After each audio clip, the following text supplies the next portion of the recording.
Good morning, everyone. We're going to start. We are behind schedule, but we have less people than the one that have registered, so probably many people are still stuck in traffic jams or on the way of having the morning coffee.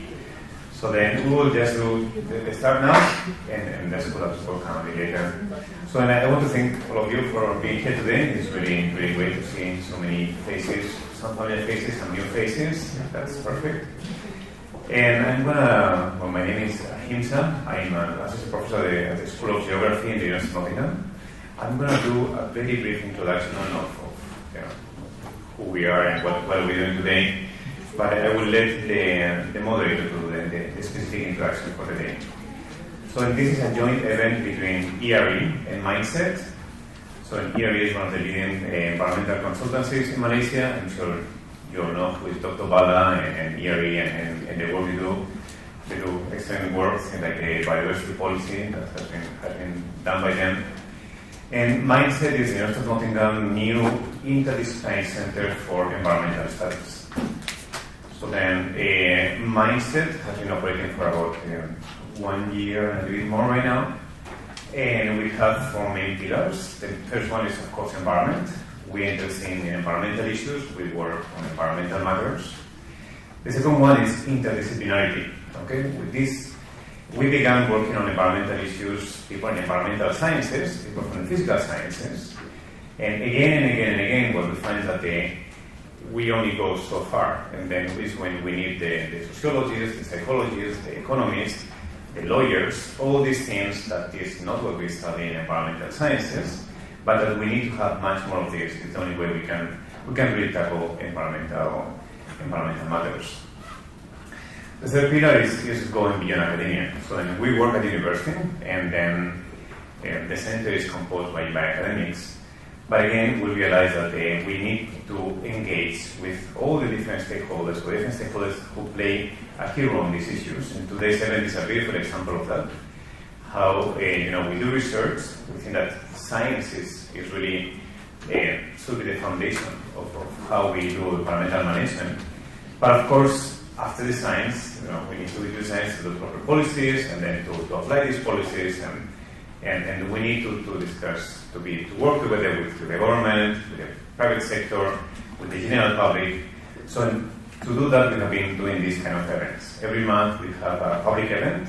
Normally it's on the evening of the third Wednesday of the month, in which we choose a topic, we invite a distinguished speaker who comes, and then after the introduction to the presentation, we do have a discussion with the floor. And it has been so far really engaging, really, I have enjoyed a lot the event. People have responded very well, and I found that every time I was learning a lot, and I was meeting new people, and I always thought it was very worth doing.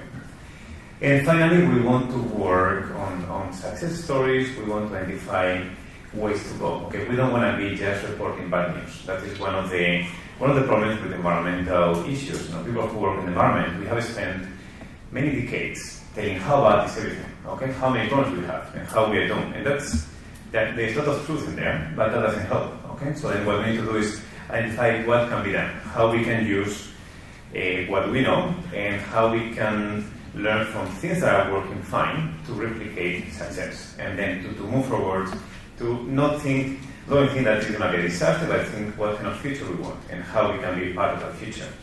So as you can see, what we're doing today is very relevant to these pillars and to our mandate. So then today is a big pleasure to have this event in which we're going to talk about policy issues, governance issues, the jurisdiction between the different levels of the government, state level and federal level. So then we are a bit out of our comfort zone, those who are from Mindset and from the university. And we're very excited to have people today. There is no academic among the speakers we have. Okay, there are practitioners, people from the private sector, and people from the government. So then that's the kind of thing we want to do. We want to interact at this level. I see from the list of attendants, we have many from the government, we have many people from the private sector, of course from the university, we have some students, we have some NGOs, And we have some people who are just interested in the topic, even though they are not professionals in the sector. I'm very grateful to ERE for doing this workshop together.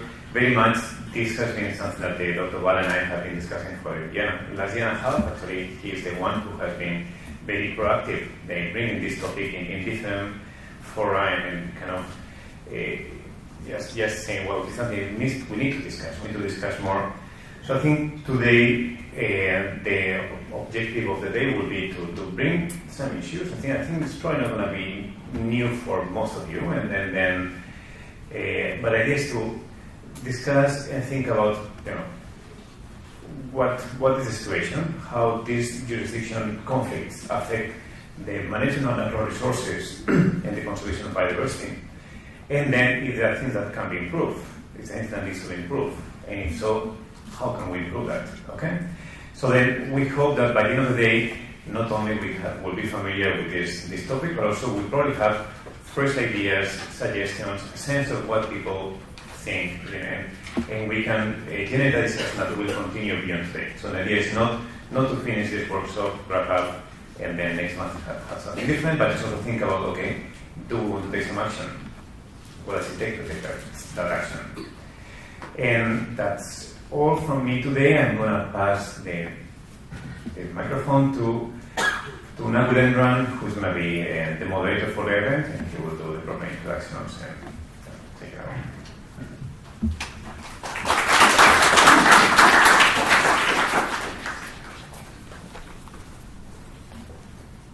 Good morning, everyone, and thank you for being here. I know it's challenging to get to this part of KL, especially on a Wednesday morning. Today's topic is something that I think is not new.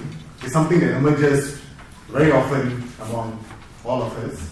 But before we go into the substance of our discussion today, I'll do a quick introduction of myself. Most of you probably still do not know me. I'm Nagu, used to be with the Ministry of Environment, now back to school, trying to understand more about the different facets of governance of biodiversity in Peninsular Malaysia.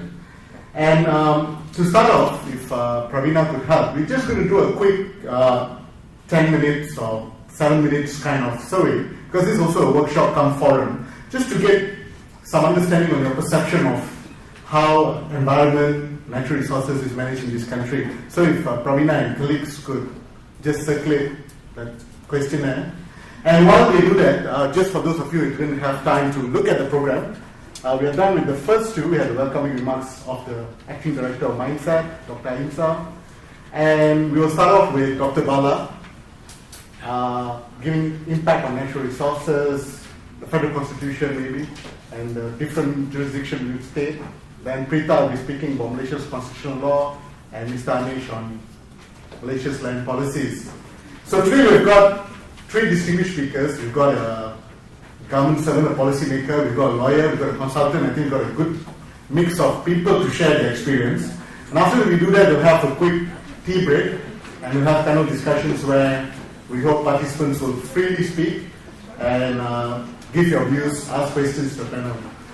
So before we start, could we just do a pre-forum questionnaire, if you don't mind?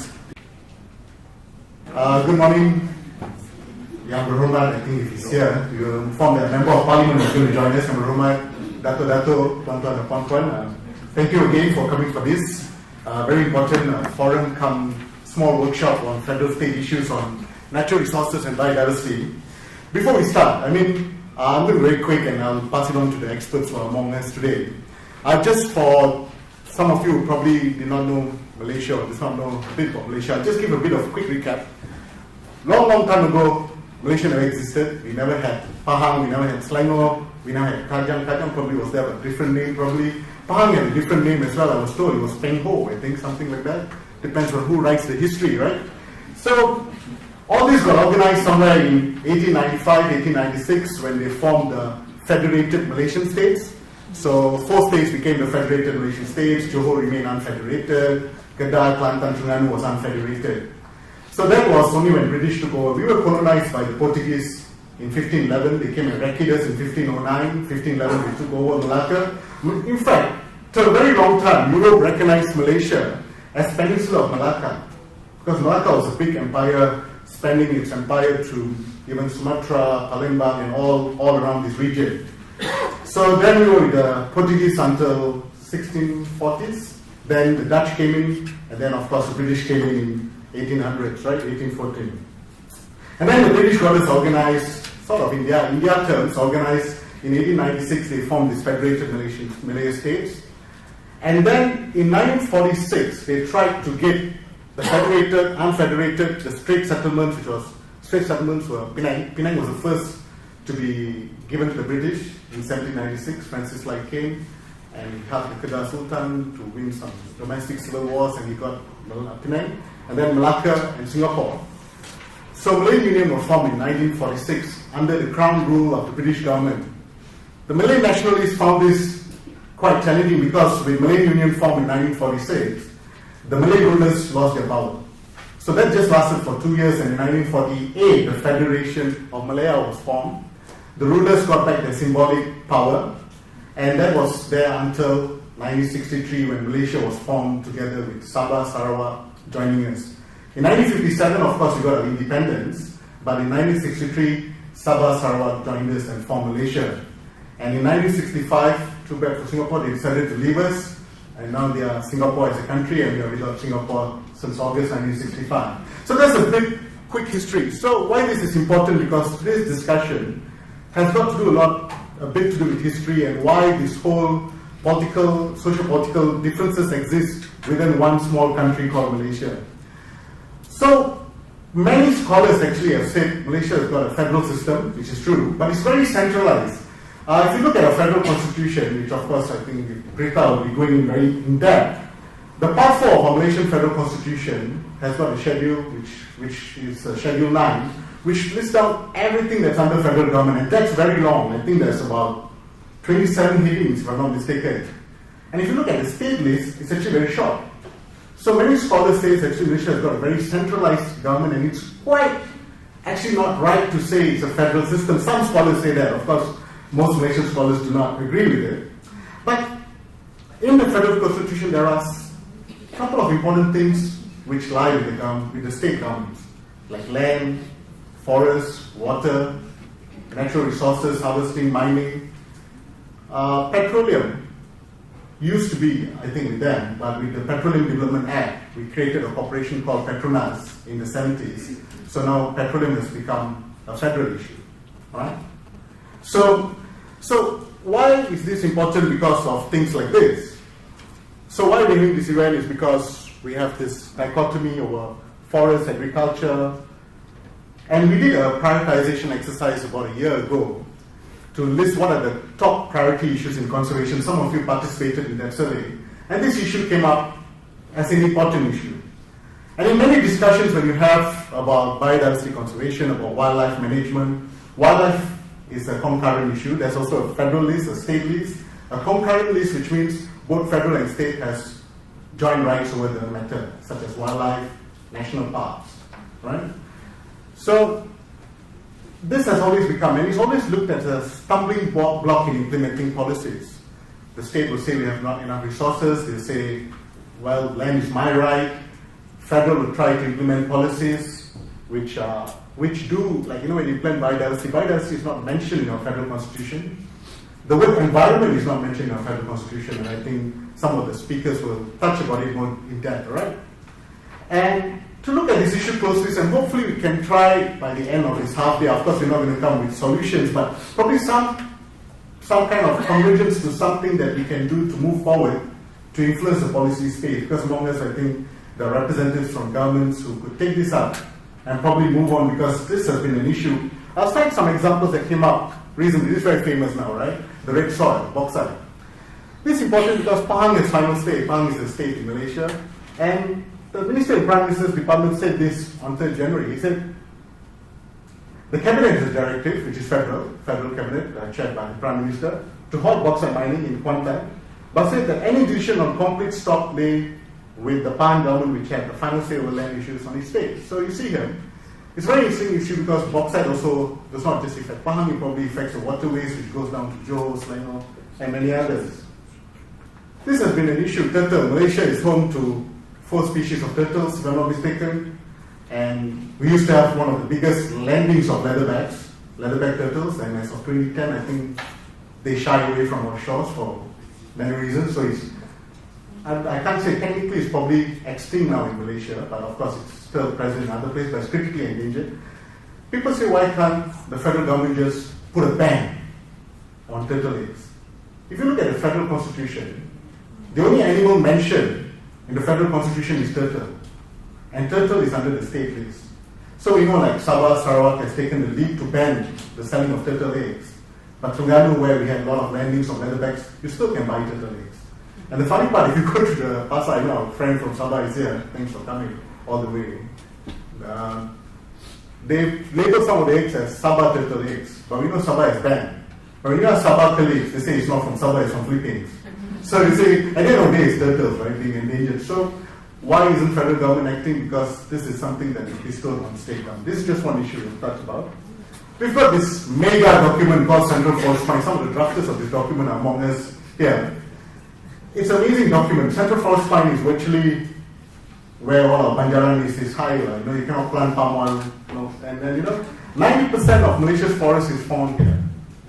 Right? It's an important plan because it's going to link some corridors and all that. And this place provides 80% water for our population as well. So it's so important. But the implementation of it is very challenging because there are state lands. How is federal going to implement it? You've got a National Physical Council. And so these are issues that we need to really study. And this is really an important ecosystem if Malaysia is serious for biodiversity conservation, right? So these are some things I'd like to flag. This is, of course, other corridors being built in the Bornean side. This is a smart green infrastructure, although many people say it looks like a bridge. But they lift up the road at very high cost, and they let wildlife go through it. Then we've got this issue, tiger. It's in our coat d'arms. If you look at Malaysia's symbol, it's tiger. The numbers have gone down. Tiger is a concurrent list, is wildlife, but it lives in protected areas, but 80% of tigers, they tell me, is outside protected areas. So how do you manage this? Because it also goes into the jurisdiction of state governments and all that. This came out recently from Topa. He says, if we sign the TPPA, I'll still remain neutral with this, 26 state and federal laws will need to be amended.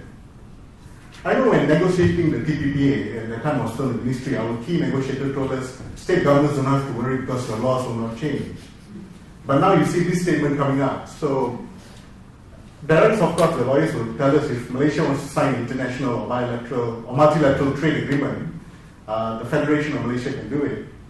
But whether they need a concurrent of state is still something heavily debated, is it? Of course, there are provisions of law for it in the Constitution. Then, of course, the opposition, Nurul Izzat, says Malaysia must be self-liberalized.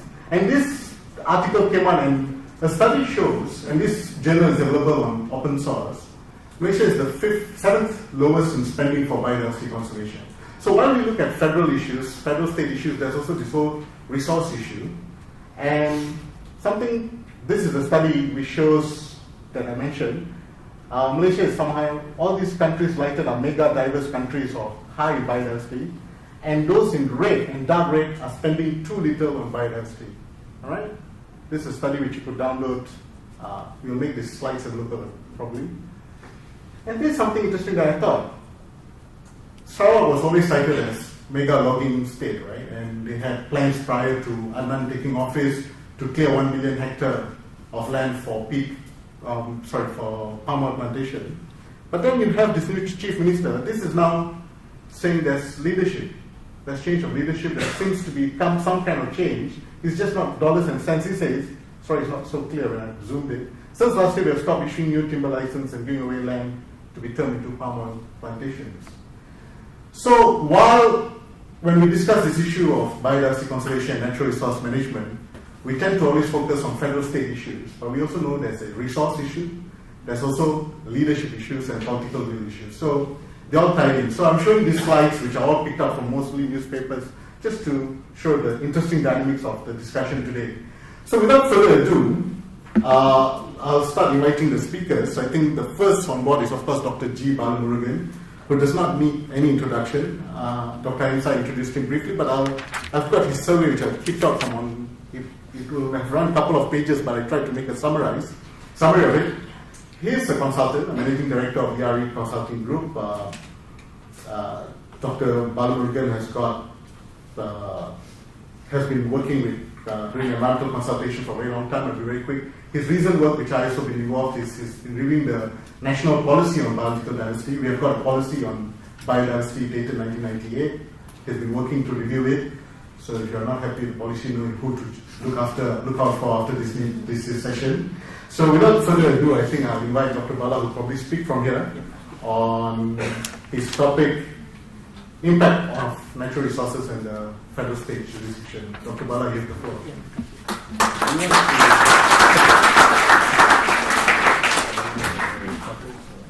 No, I'll speak from here.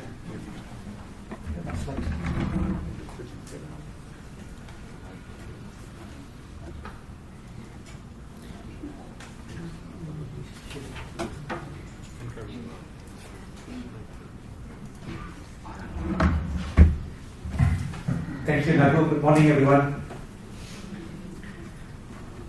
I will speak on a topic which is really not my field. I'm a poor engineer, trained as an engineer, and I'm going to talk about BioD, economics, and law.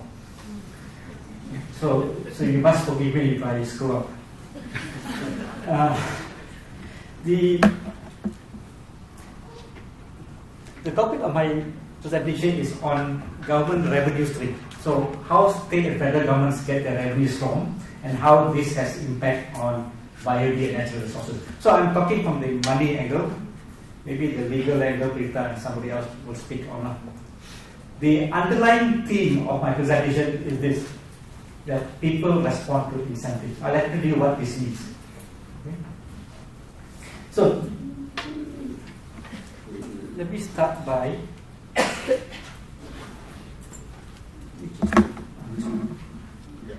okay.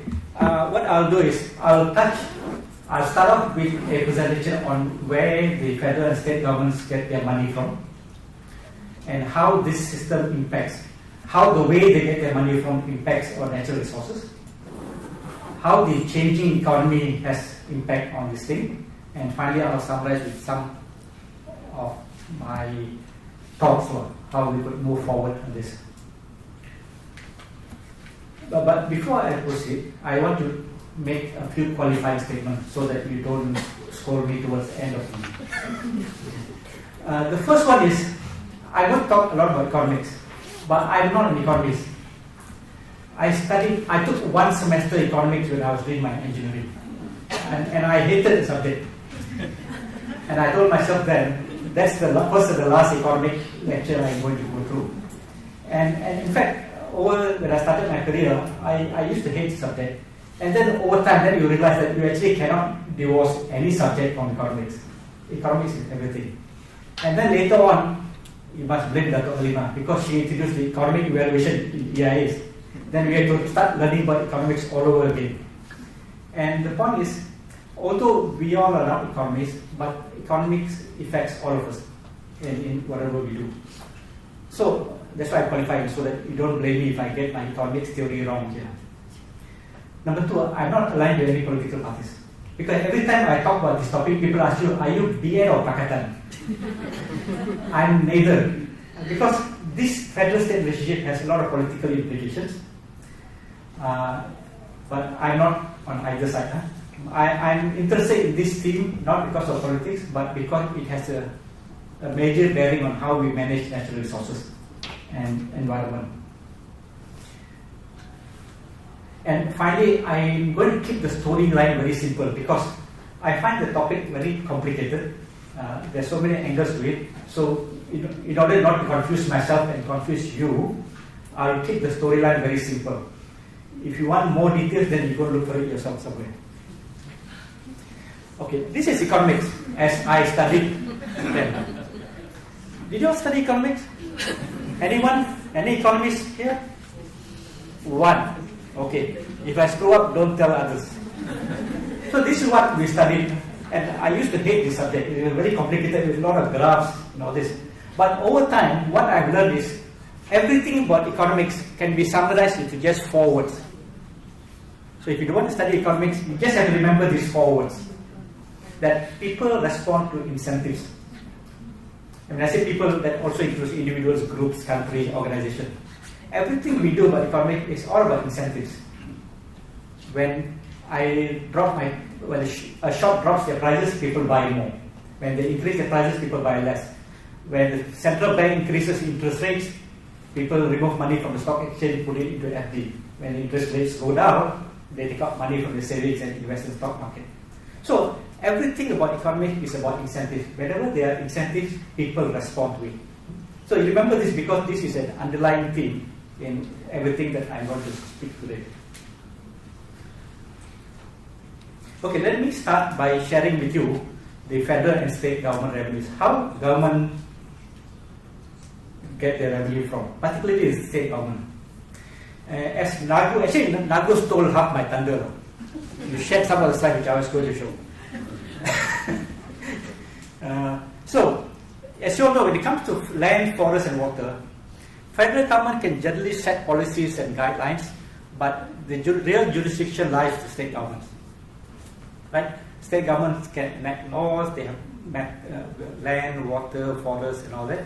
And most importantly, they also derive revenue from land, forest and water. In fact, if you look at the revenue streams, this is not a complete list, but this is where the money flows. Federal government has a lot longer list of things where they can get money from, and the state governments have a much shorter list. Okay, all the income tax that we pay, custom duty, export duties, GST, the fines in the courts, the revenue from federal tax, everything goes to federal government. And state governments, generally the revenue comes from Karibala, mining, water, land. So these are generally the 14, except in Sabah and Sarawak they have a bit more flexibility. I think Prita might touch on this later on. What exactly does the Constitution say about revenue? For state governments, these are the things that the federal Constitution says that state governments get the money from. There is the capitation grant. That means every year, based on the number of people, population in the state, federal government gives money. But it's not actually very much.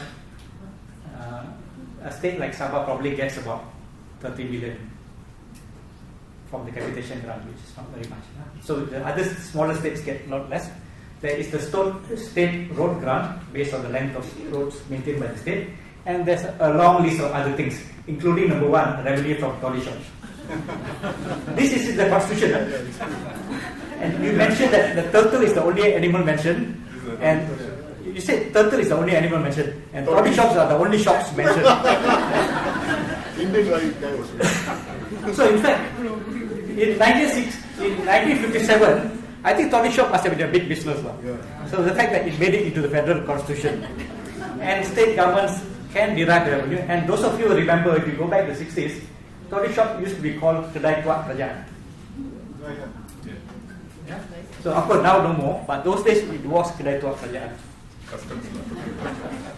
So, as you can see from this Schedule 10, the revenue for the state governments mainly comes from land, mines and forests, received from land sales and sales of state property, because the other things are actually very small items.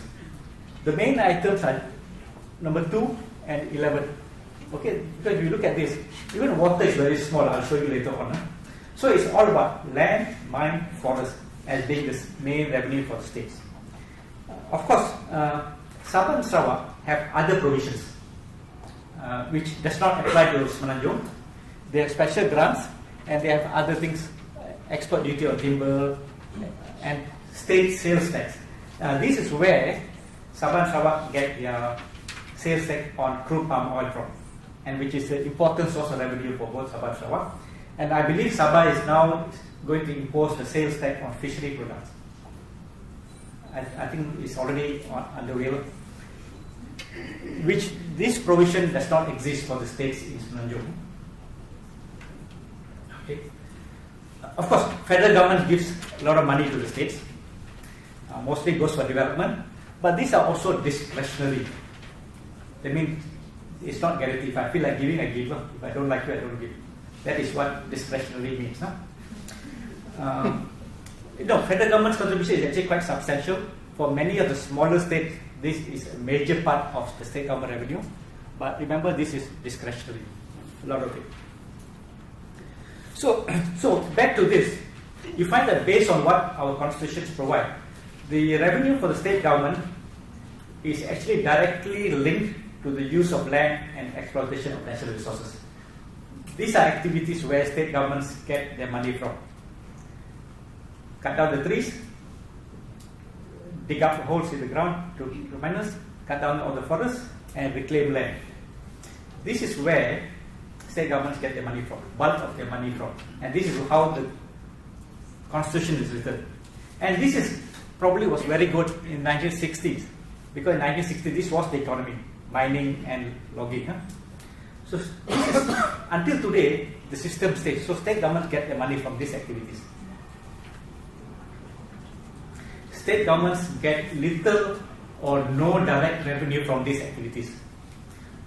Tourism, manufacturing, banking, logistics, whatever, state governments do not get direct revenue. Even tourism. Because when tourist revenue, for example, when tourist spending, all that, those are all federal revenue because income tax that the tourist industry pays and all that. State might get a little bit from park entrance fee and all, but it's actually very, very small.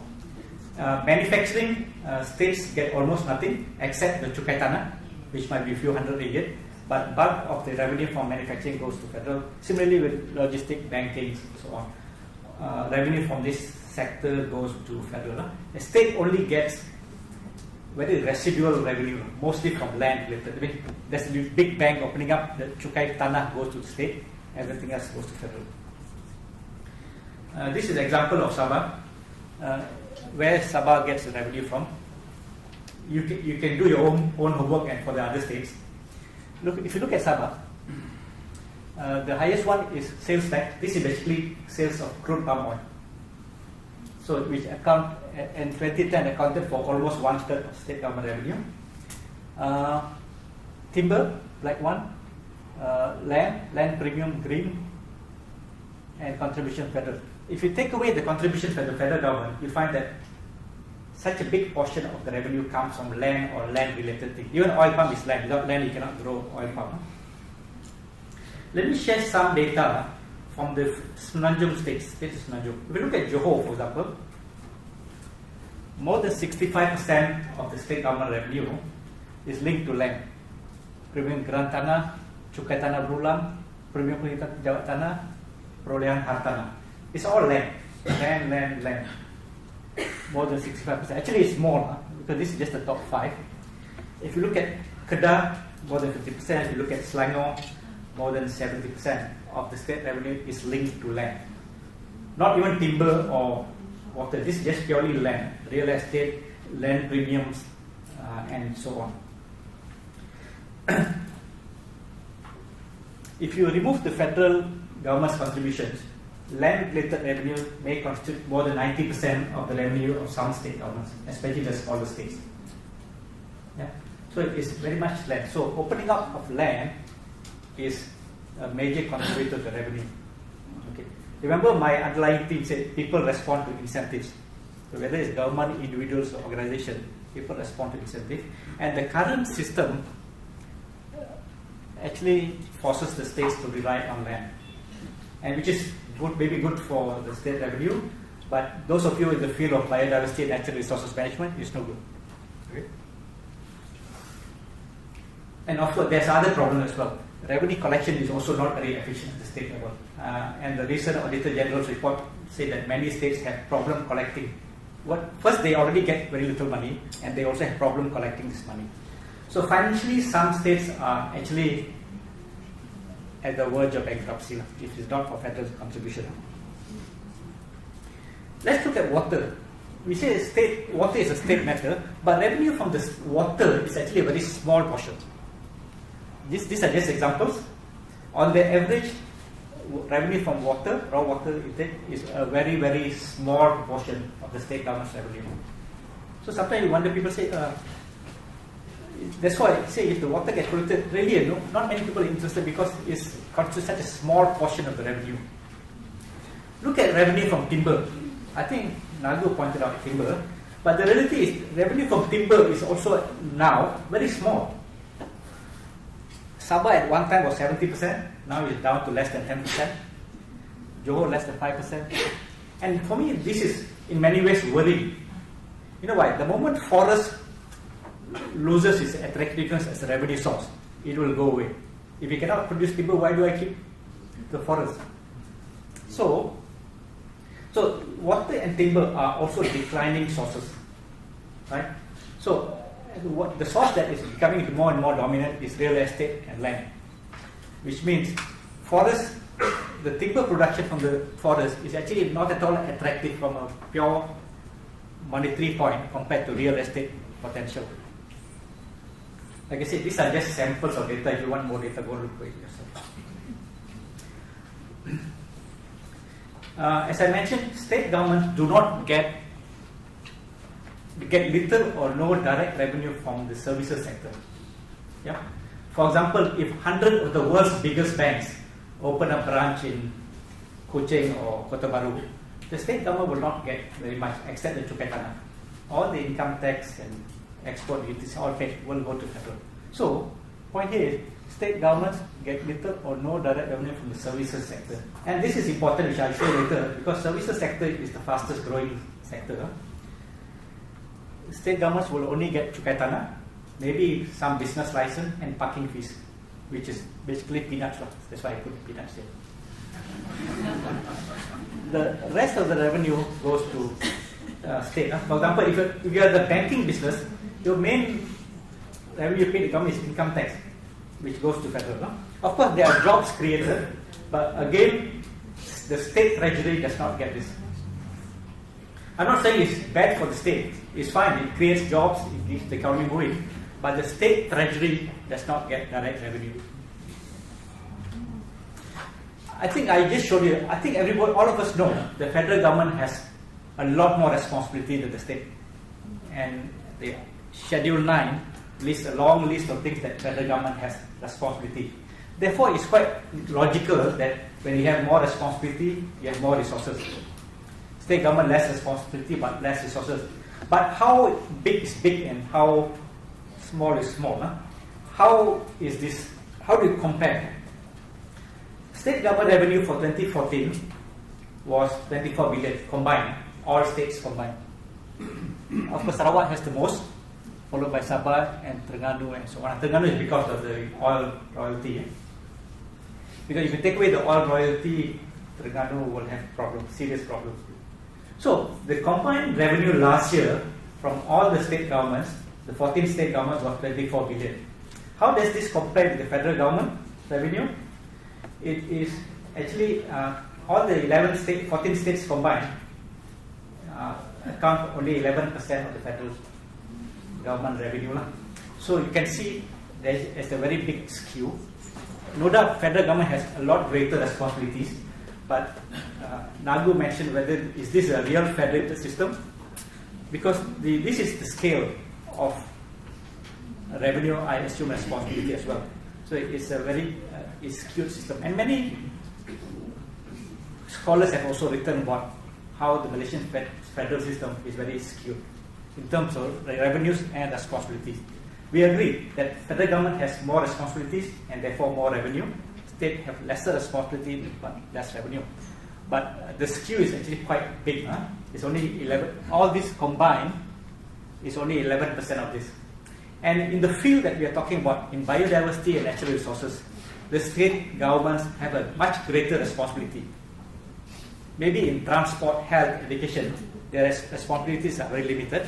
But when it comes to natural resources, BioD, environment, the state governments have far greater responsibility compared to the revenues they receive. Okay, let me just recap part 1. Just to summarize part 1 of my presentation. State revenues are very dependent on land and natural resources. Land is a a very dominant source of revenue. Like I said, if you remove the federal government contribution, for some states, it accounts for 90% of their state government revenue. Revenue from timber and water for most states is declining, although it's under their jurisdiction. Resources at the state is very small compared to those at the federal level. And a lot of contribution is discretionary. That means you can't plan it.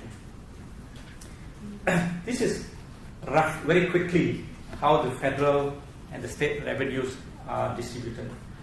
I'm not talking about the responsibility. I think you all know federal government has greater responsibility, and therefore it has greater responsibility. But as I showed you, the skew is actually very obvious. It's 90% and 10%. Let me talk to you about part 2 of my presentation, is the impact, how this impacts on natural resources.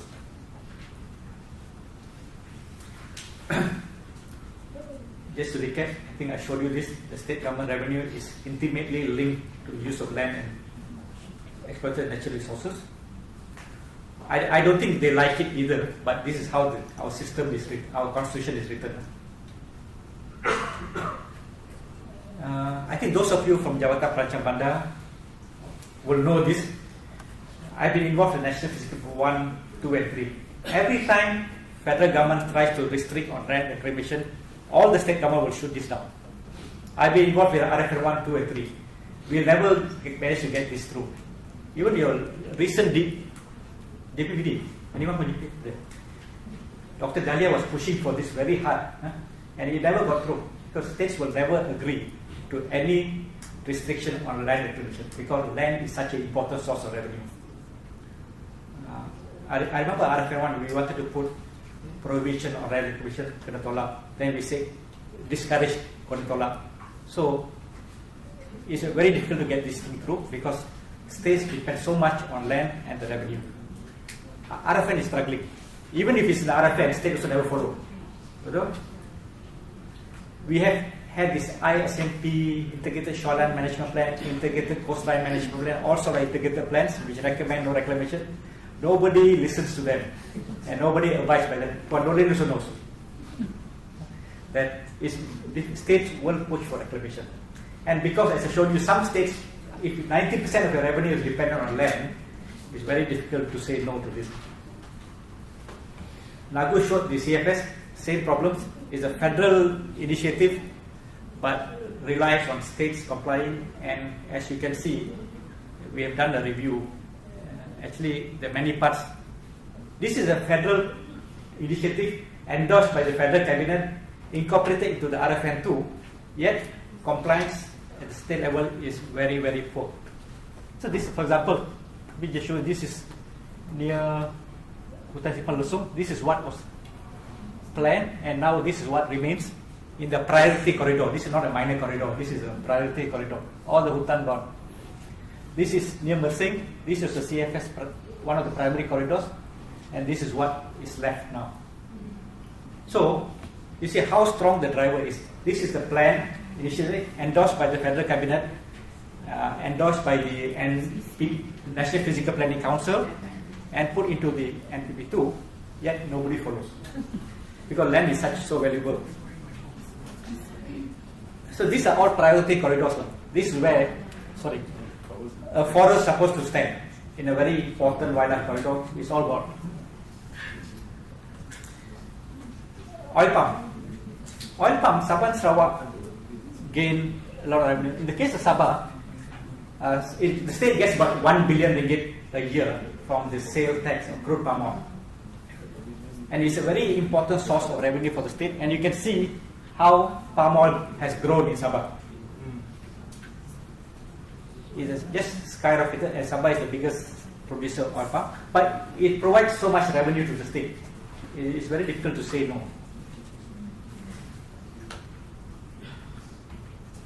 Tourism.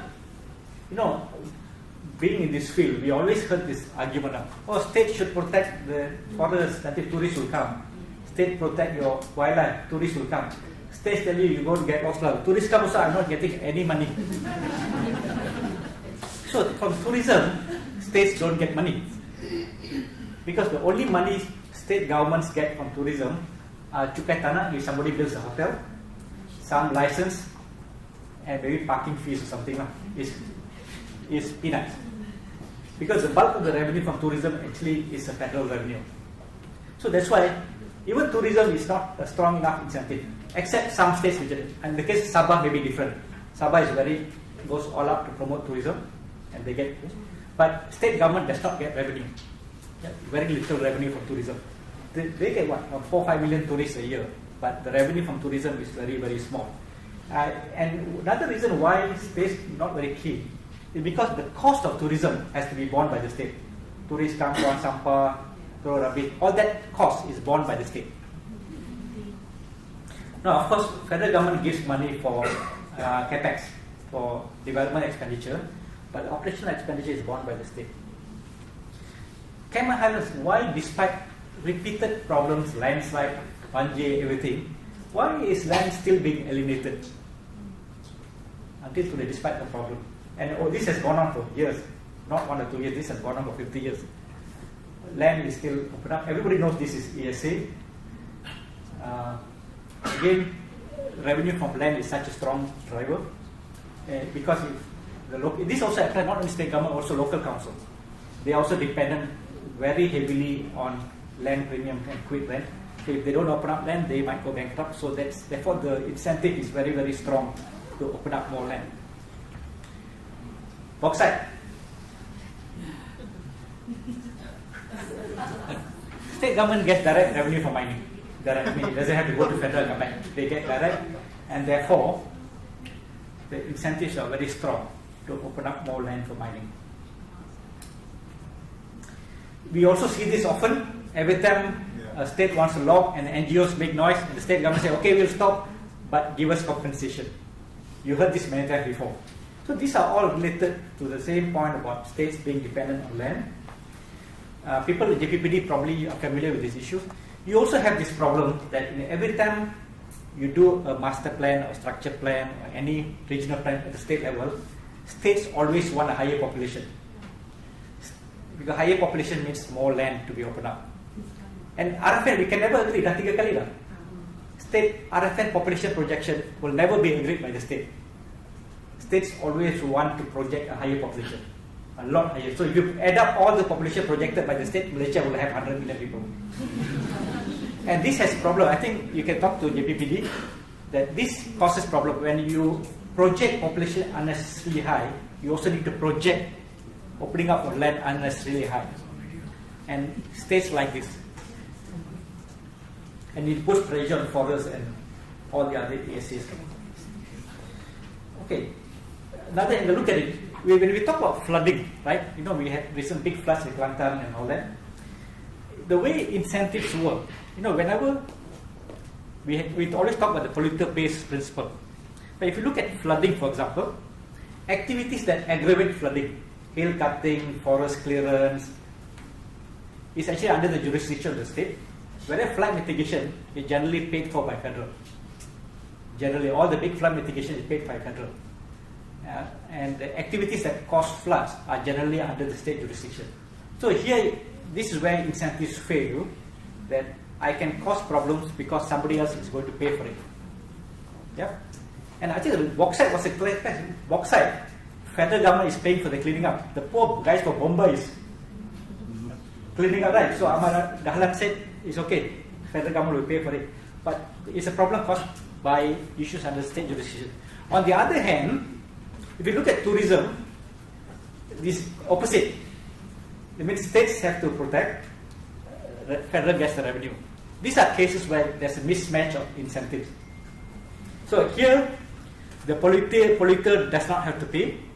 Here, the conserver does not benefit. So these are cases where incentives are mismatched. Okay, let me just recap part 2. Converting or alienating land is a very quick and a direct way. I think the emphasis is important, direct, because it doesn't have to go to the federal government for state governments to obtain revenue. And this puts a lot of pressure on our forests and ESAs. Tourism does not provide direct revenue to the state governments. It only provides a little bit of indirect revenue. timber and water revenues are very small compared to revenue from converted land.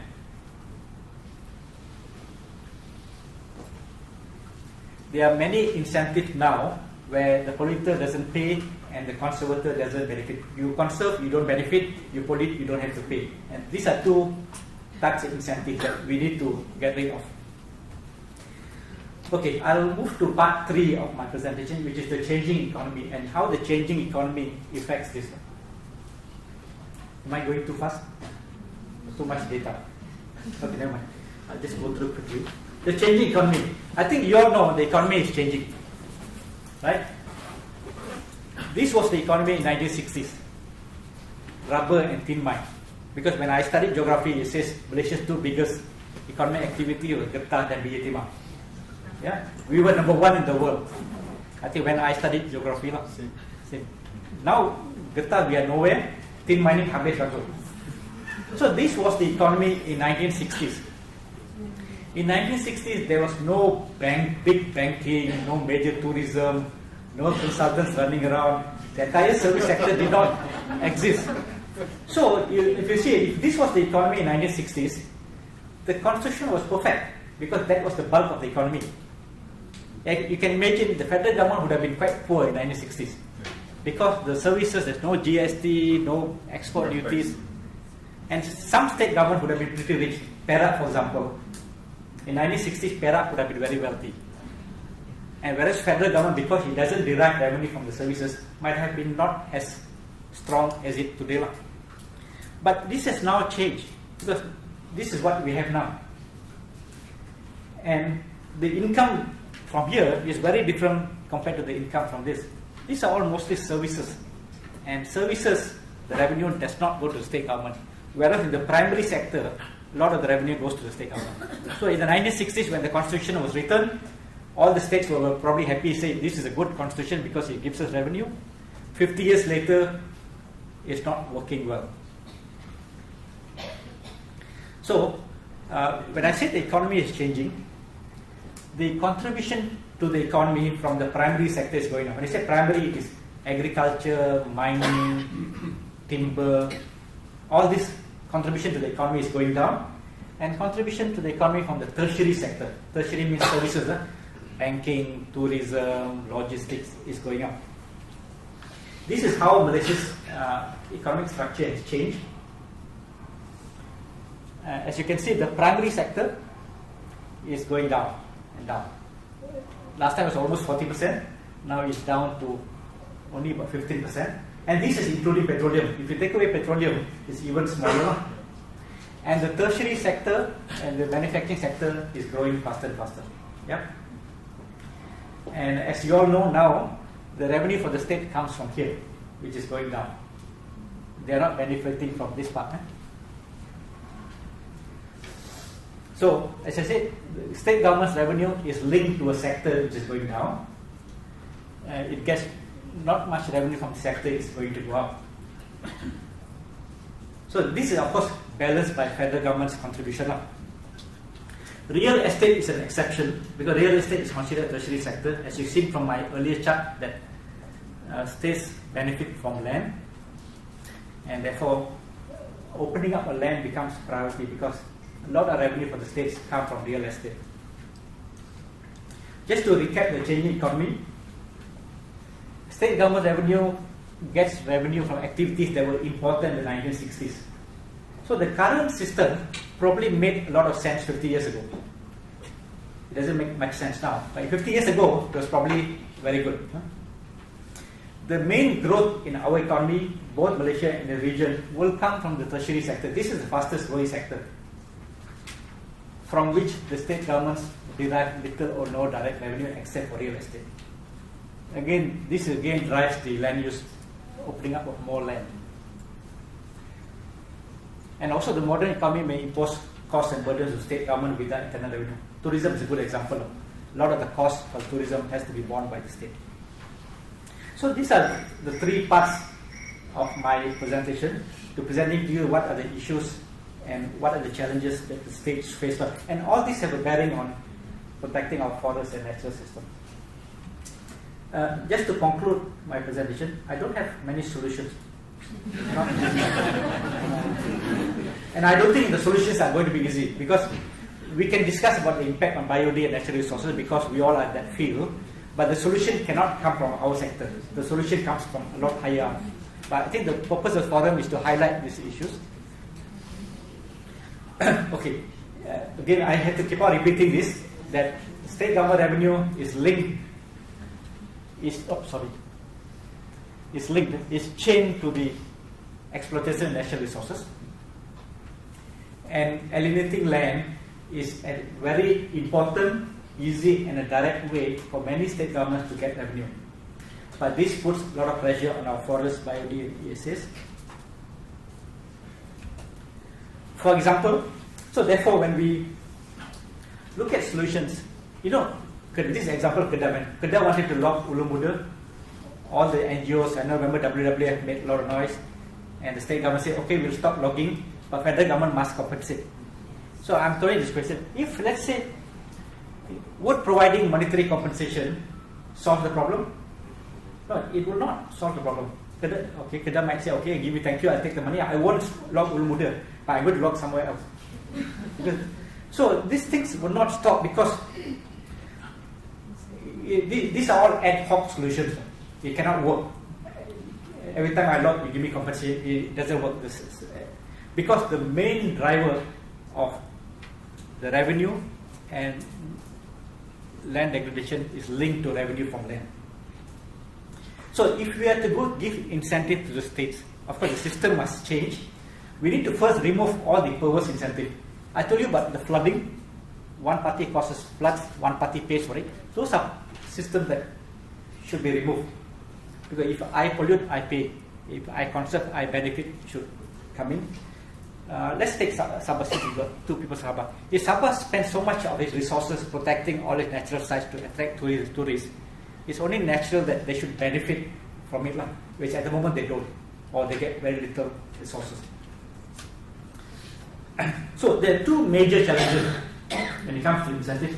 The first incentive, I think the first challenge for me in order to address the structural problem of revenue is, how do you ensure that the state governments will get revenue directly from the tertiary sector, so that they're not forced to rely on this?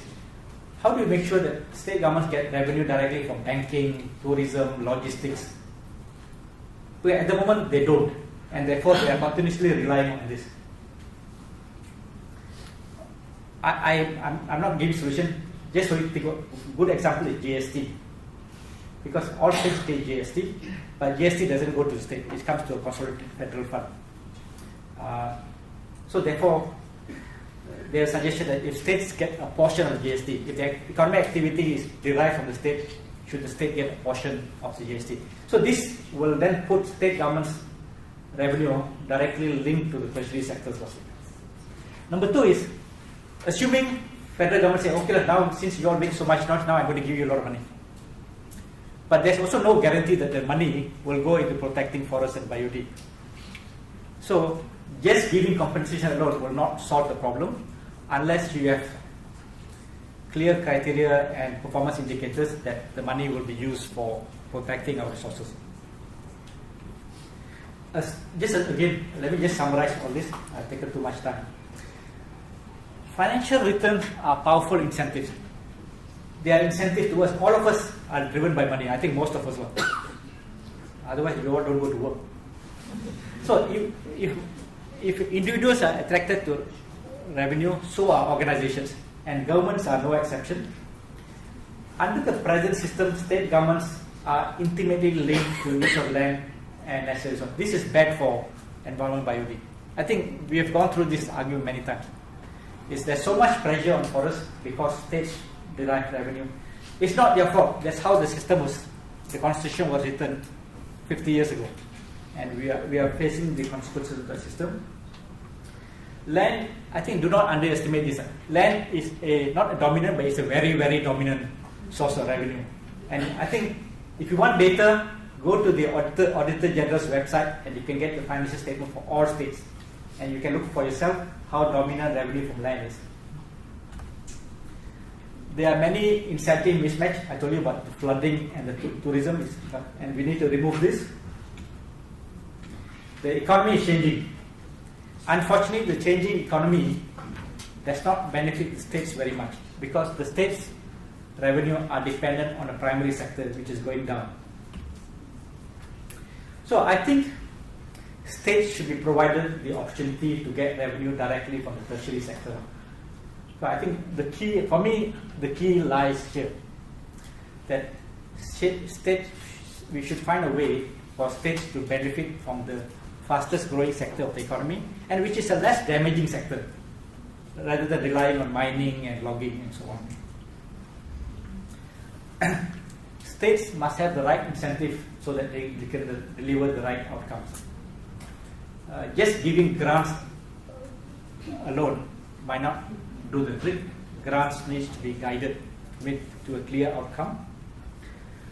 I always feel that states, we need to do more to empower states. At the moment, states' resources are limited, the capacity is limited, they don't have enough people. Of course, everywhere not enough people, but I think the situation with the states is crucial.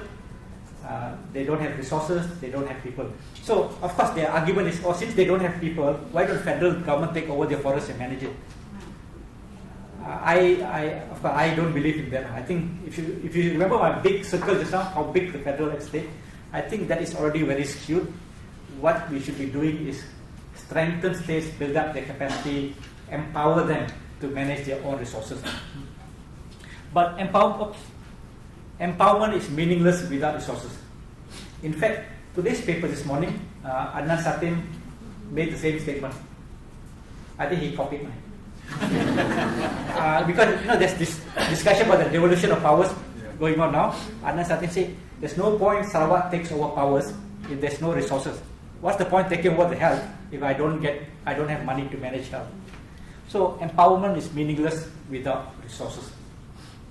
I think I've come to the end of my presentation. These are some of my thoughts, and I don't have concrete solutions, but maybe some other ideas are maybe towards the forum, then we can discuss that. I'll stop here, Nabil. Thank you.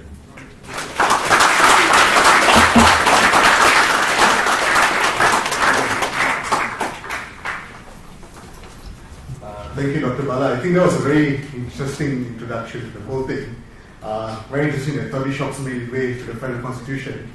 When I was talking to my late grandfather, actually the guys who drafted the Malaysian Constitution was headed by, of course, Lord Ray from Britain, Simon Jennings from Britain, a guy from Australia, Jamie's relative probably, a long time ago, and a guy from India and Pakistan. And they met 180 times around 30 shops. So probably that's the reason why in 1 year they met 118 times. That's quite amazing. It's an amazing federal constitution. It's an amazing document. And I think to speak more about it, I think we have with us today Ms. Prita, and she'll be sharing with us the Malaysia's constitutional law. And before I invite her to take the podium, let me introduce you. Prita is an advocate and solicitor. She primarily focuses on environmental law and policy related to consultancies. She has many years of experience furthering environmental law and policies related advocacy. She's a Shining alumni and a member of the Bar Council's Environmental and Climate Change Committee. She also serves as a columnist with the Sun Daily, writing opinion pieces on matters related to wildlife and environmental matters. That appears every fortnight on what days? Normally first week of the month. Get your Sun newspaper, you'll see Prita's articles. Right, so without further ado, let me invite Ms. Prita. Thank you, Robert. Good morning to everyone. I see some familiar faces this morning. I didn't realize that qualifiers were allowed. If I had known, I would have prepared a qualifier on my own, but I guess I could qualify it in this way. When I was in law school, there were two subjects that I hated the most, and I slept through them the entire semester. That was constitutional law and land law. So I never pursued constitutional scholarship, and I didn't become a conveyancing lawyer. So, but don't worry. My purpose this morning, in relation to the topic at hand, is to provide you with some perspectives and opinions that I have gathered in the number of years that I've worked on environmental law-related policy, where you find yourself faced with limitations when you want to forward advocacy related to environmental law or policy. You find yourself limited exactly for the reasons that federalism poses. So you can only go so far with your advocacy because you find yourself between a rock and a hard place. How much further can you take environmental law and policy without the cooperation of the federal government and without the cooperation of the states? And I was also reminded by Dr. Himsa that there would be a disparity in the audience in relation to those of you who might be very familiar with the topic this morning and those of you who might be introduced to this for the first time. So keeping that in mind, I've tried to strike a balance in the presentation by going through some basic information and then moving into the more technical parts of this. But I've not moved away from the federal constitution at all, because I think that will be taken care of by the next speaker. Dr. Bala has also stolen some of my thunder in that sense. And also I suspect that during the forum a lot of the other consequential questions will come up. Yeah? And you have to bear with me, I don't have a single photograph to share with you in this entire PowerPoint presentation. So they're just words. So if you fall asleep, I really can't be held responsible for that one either. All right. Now, before we go into the discussion this morning, there are some key features about the Constitution that you have to bear in mind. Now, the federal Constitution is the supreme law of the country, which means that all other laws in the country derive their validity from the federal Constitution. So whether you're the parliament or whether you're the state legislature, you cannot make any laws in contravention of the federal Constitution. So unlike the British system, we are not a parliamentary supremacy, we are a constitutional supremacy. Now, the powers derived from Article 4.1, I've highlighted them in yellow in case you want to take them down and go back and read them a little further in the federal Constitution. It's further solidified under Article 162 sub 6, which says that post-independence, if you have any laws that are not conforming to the federal Constitution, they can be repealed or modified by the tribunal or court at that time. Now, Parliament nor the state may legislate in contravention of the federal Constitution. Now, the other hallmark feature of any federalist system is the distribution of legislative power. You will find that in any federalist system, whether it's India, Australia, Canada, the heart of a federalist system is how they divide and distribute their legislative power. And as Nangu and Dr. Bala has pointed out, we do that in Malaysia as well, and you will find that in Article 74. You must read Article 74 in conjunction with what is known as Schedule 9. Now, Article 74 simply says that the federal government may legislate over any subject matter that is contained in the Federalist. The state may legislate over any subject matter in the state list, and then you have something that's introduced to you this morning known as the concurrent list, which means both the federal and the state have the right to legislate over those matters. All right? Okay. Now, we talked a little bit about Bala and Nangu today, mentioned to you also a little bit about some of the subject matters that are found in the federal and state list. Yes, the federal list is certainly longer, and it has issues such as defense and external affairs, health, trade and industry, some of the core elements of the central government system. Then you have the state legislature, which have rights over matters like Islamic law, land and forestry, highlighted because that's what we're going to talk about this morning, and local government. Your concurrent list introduces subject matters such as planning, national parks, wildlife, drainage, and irrigation. There's one other power that you need to keep in mind, and that is known as a residual power, which means that if a subject matter is not found on any of the three lists, it's not found in your federal list, it's not on the state list, and if it's not on the concurrent list, automatically it falls within the purview of the state government. That is known as the residual power. So the example that I've given you there is biodiversity. So if the states are inclined to come up with an act to say, State Biodiversity Conservation Act, they'll be well within their powers to do so, as they can call it, a residual power to make such laws. Right? Just keep that in mind. Now, a few other things that you have to note when it comes to the Federal Constitution. Our Constitution and the Reid Commission guys, they weren't interested in the environment. The environment was not at the forefront of the development of natural justice way back in the 1950s. So you will not find the word environment or environmental management or biodiversity or natural resource management anywhere in the Federal Constitution. All right? Now that has a really important implication. The implication is that there is no constitutional duty imposed on the federal government to care for the environment. All right? Now we followed almost to the T the constitution from India. And India has, where every person and every government at every level is responsible and has a duty towards the environment and wildlife. They even threw the word compassion in there, compassion towards wildlife and natural resources. But this was something that the Reid Commission thought, probably not so important for Malaysia. Okay? We can discuss the implication a little later. Now, when you look at the distribution of your federal list and you look at the distribution of the state list, and each of them have your individual jurisdictions, it does impose the rigidity. No one's allowed to trespass on everybody else's turf, as they would call it.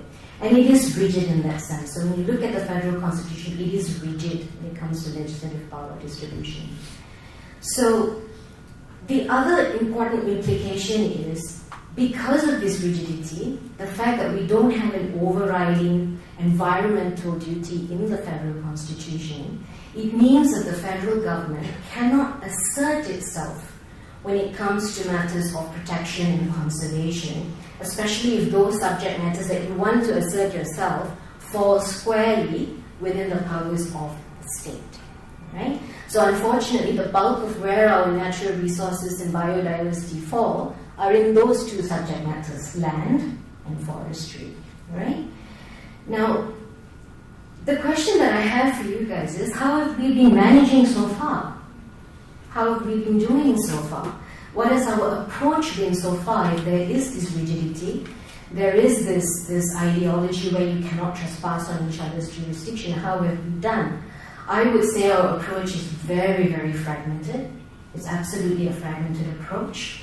It's completely muddled. You will find that the law isn't clear in a lot of aspects. Whether it's administratively, whether it's institutionally, there's a lot of lack of clarity when it comes to conservation and management of natural resources. And you will also realize that it's restrictive. The environment is such a dynamic and complex subject matter. What we've been trying to do, in some cases better than others, but what we've been trying to do is, let's find a subject matter and a sector where we can push environmental principles into.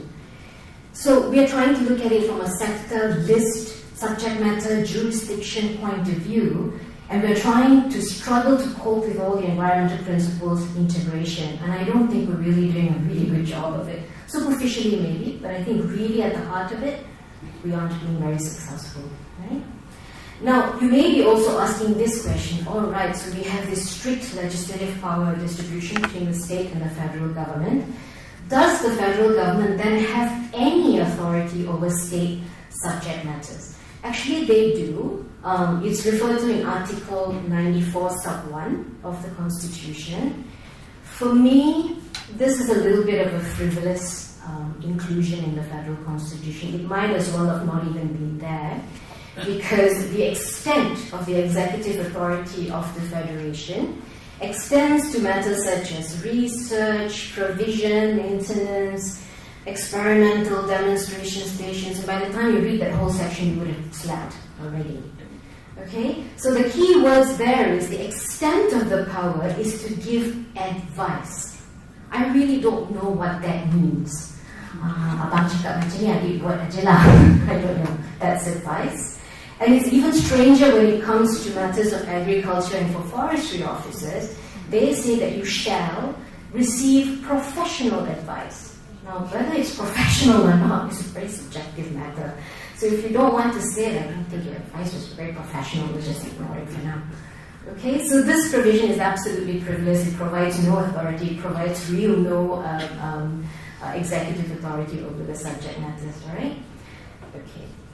Now, the major implications, which is at the heart of our topic today. For me, there's several, of course, but for me, there are two really major implications. Is one, when you talk about federal policy and law pertaining to biodiversity and natural resources, you simply find they cannot be fully and effectively implemented. And Nagu will tell you that we have tons of natural resource-related policies at the federal level.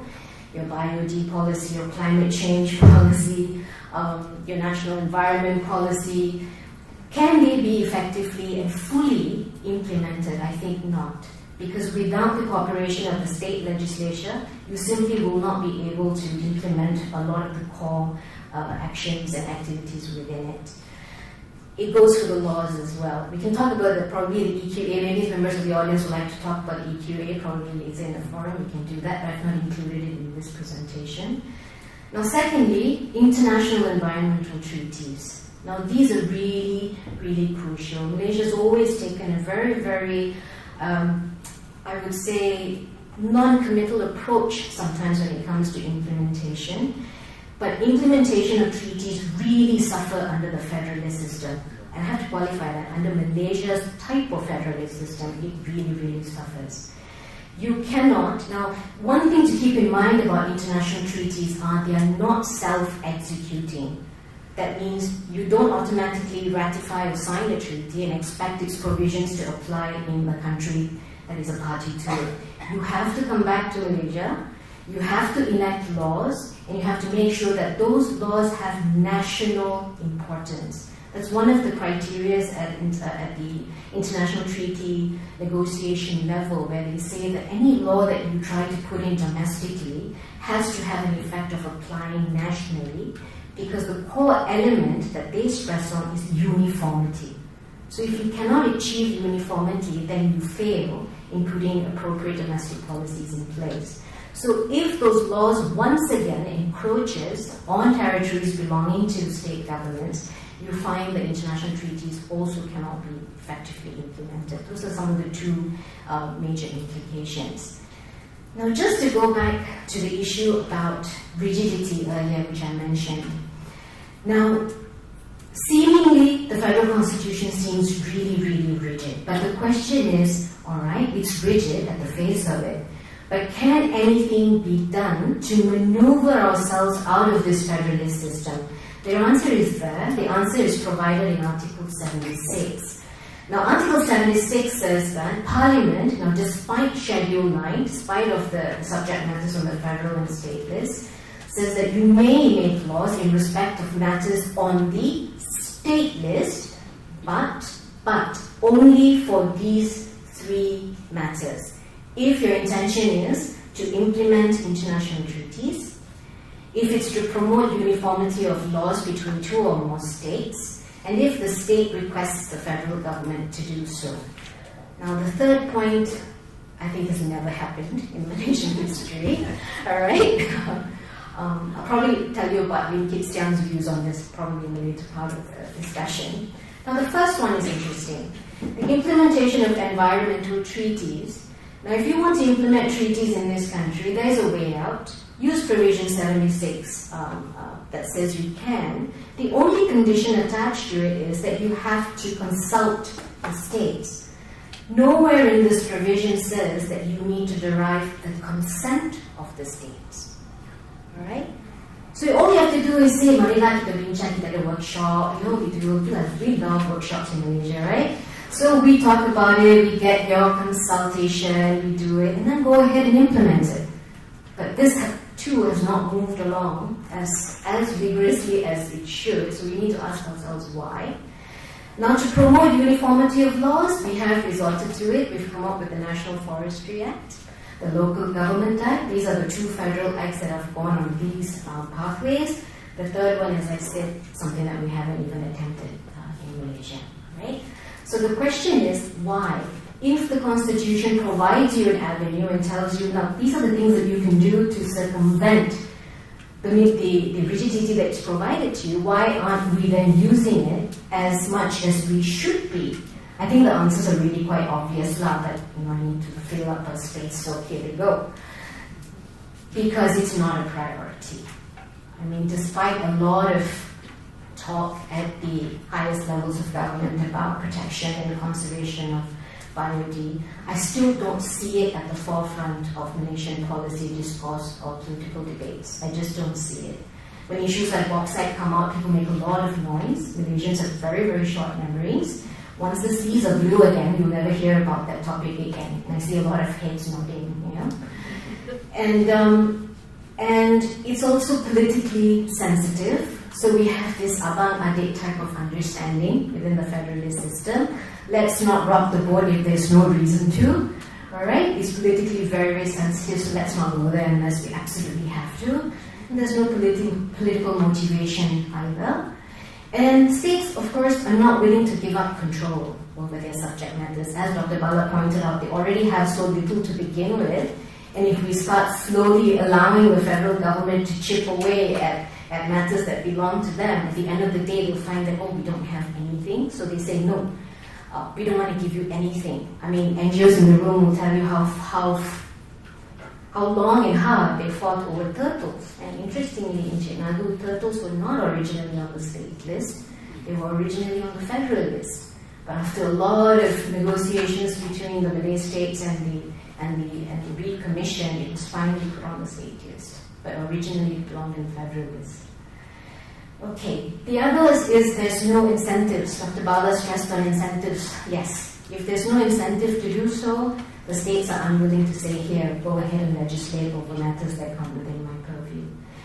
Now the next question is, apart from Article 76, do we have any other recourses?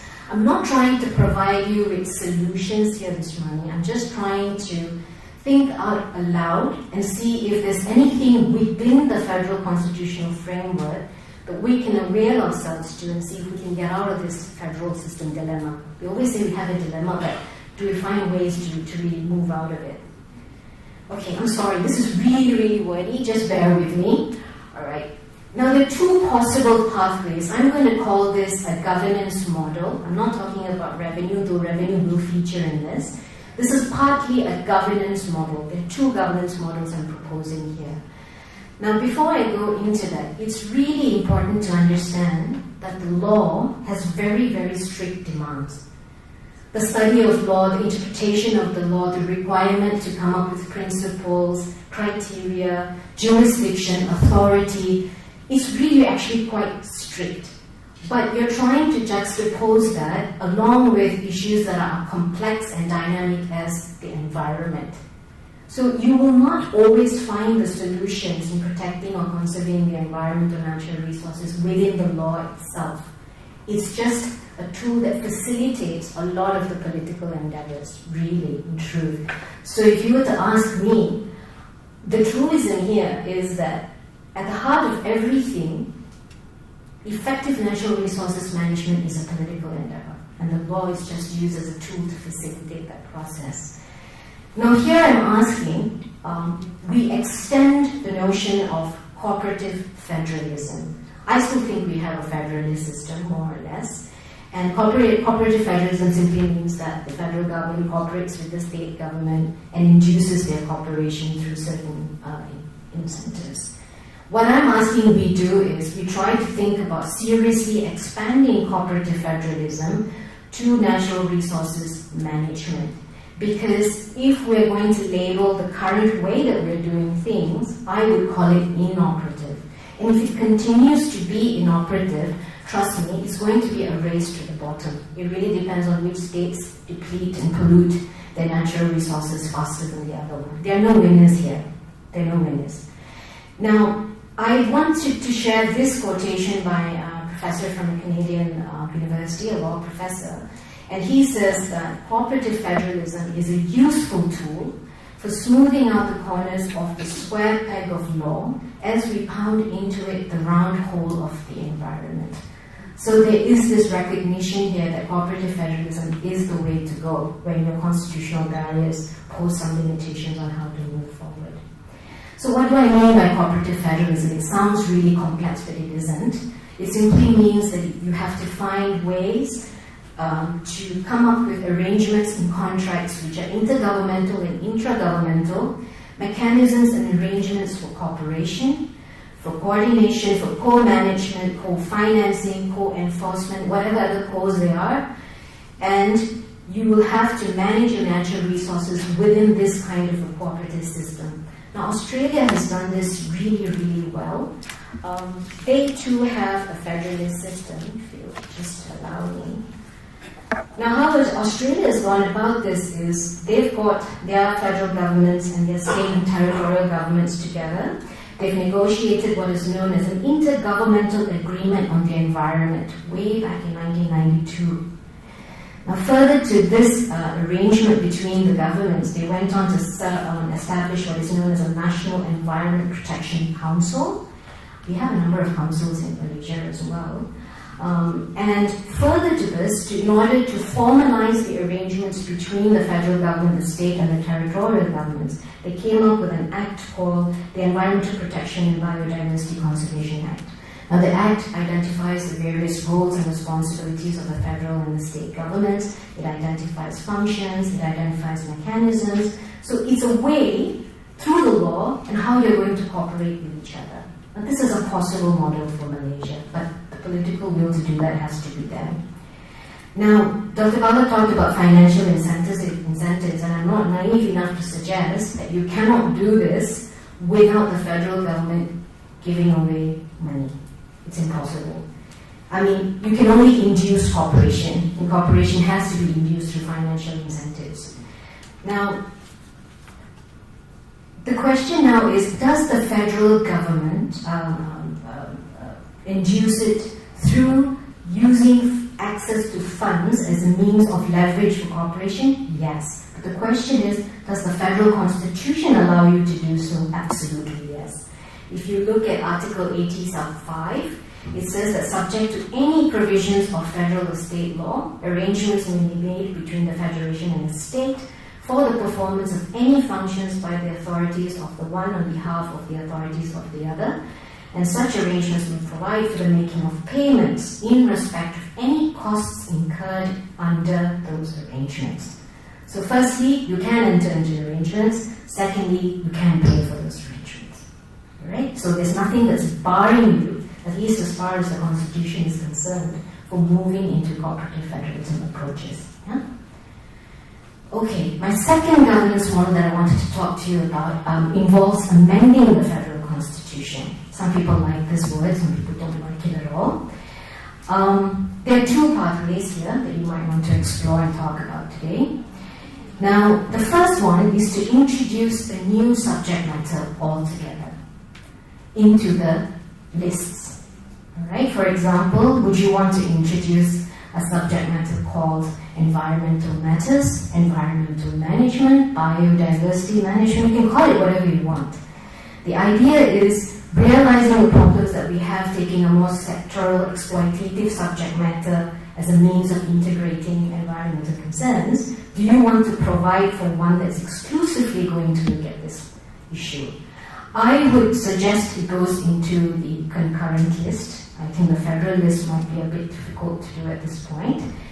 The question is there a political limitation to doing this? The federal constitution itself provides no limitation. If you want to add it on, go ahead and add it on. No, there's no issue here. The issue is, do we want to explore this idea or not? Unfortunately, I can't tell you the feasibility of this at this point, simply because the academic discourse and the policy debate around this has been rather underdeveloped. So I wouldn't be able to tell you all the pros and cons, but it is an area that we have to explore. And if not anything, you have to clearly define what you mean by environmental management or biodiversity management. You cannot leave it as singular words like fisheries or some rivers. Words like that don't help.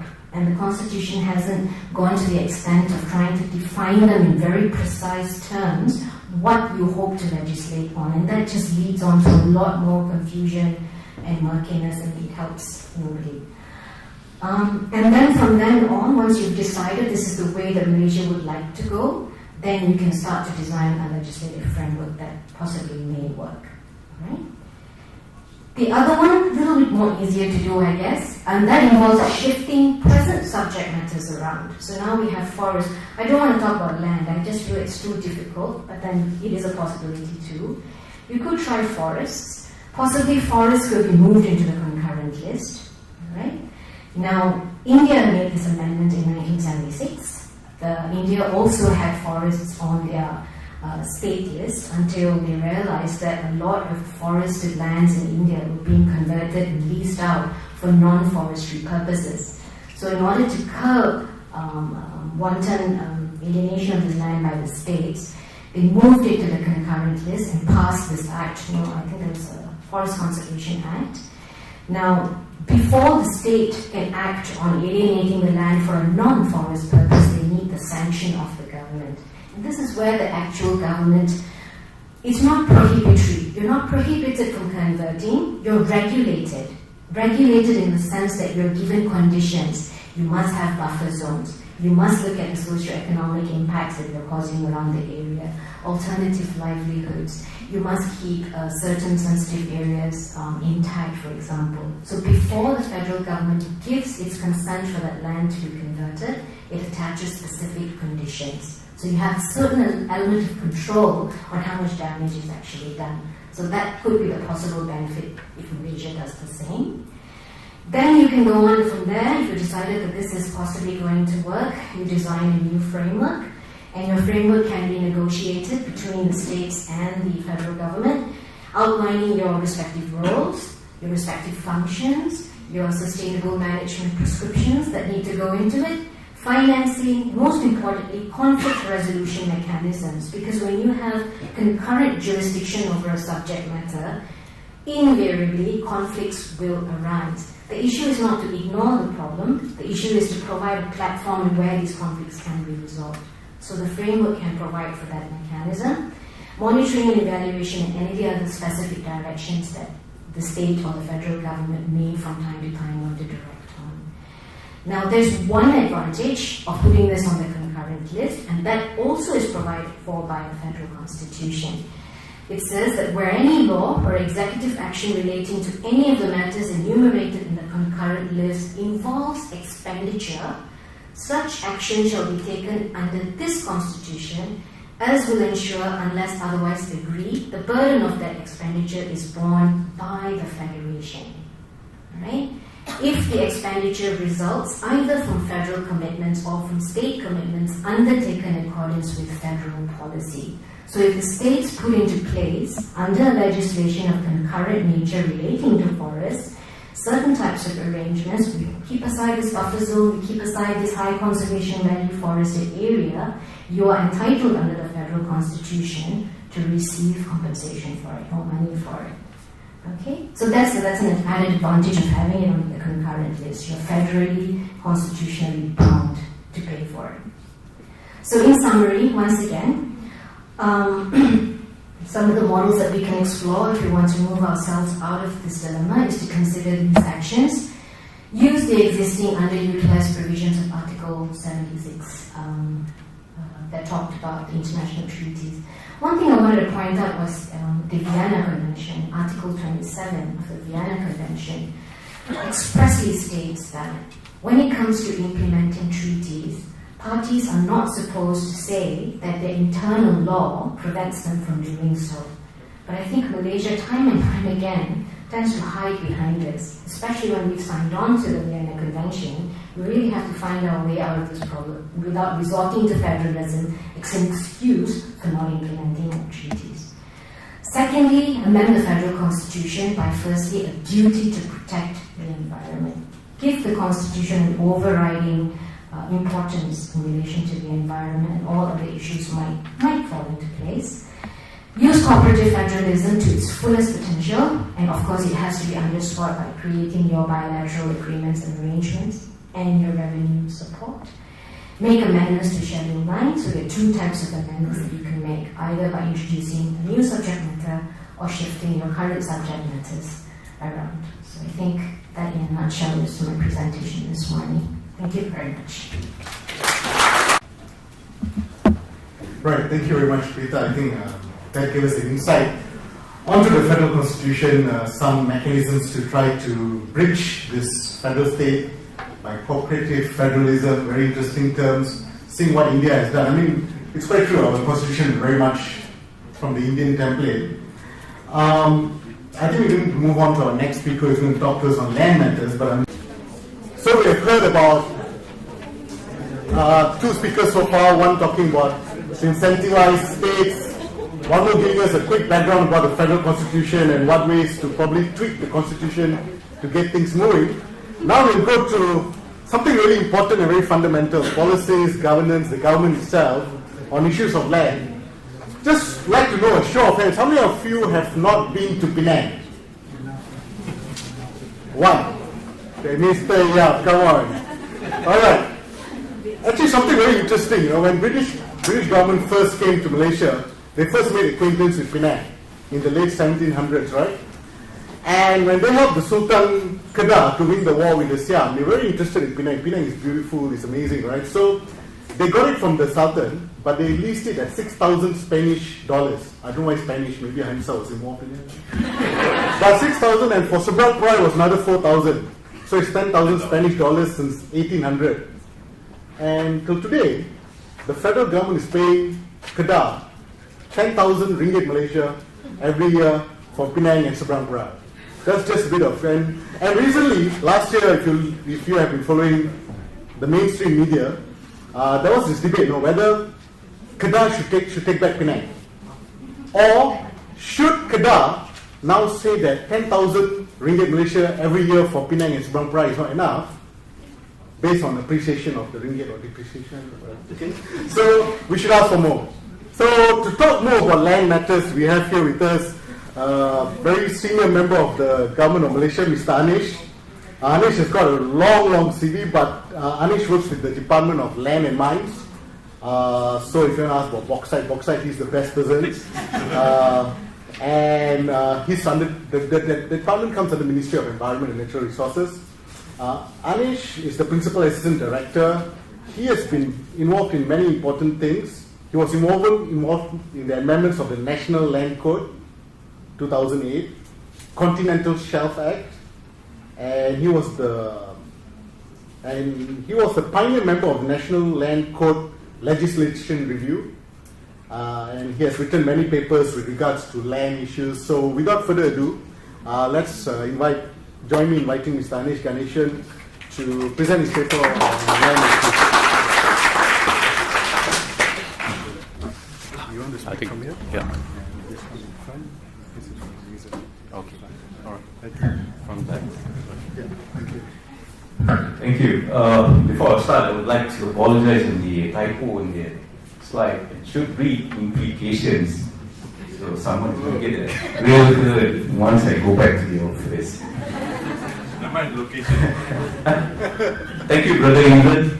Brother. Yeah, that's what we call him at home. Okay. Dr. Ainsa, Dr. Bala, Ms. Preeta, and fellow guests today. I'm Anish. That was a short introduction of myself by Brother Indran, but I don't want to deal too much on my CV. Let's just jump into what are the policies that have been set forth by the government of Malaysia for the since 1957 up to today. In your survey earlier, there was a question whether is there a national land policy in Malaysia?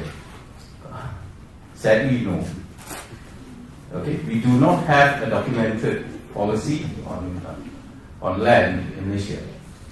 Okay, so basically, the policies are done in the National Land Council, and those policies are translated in the 126 land-related legislations in this country.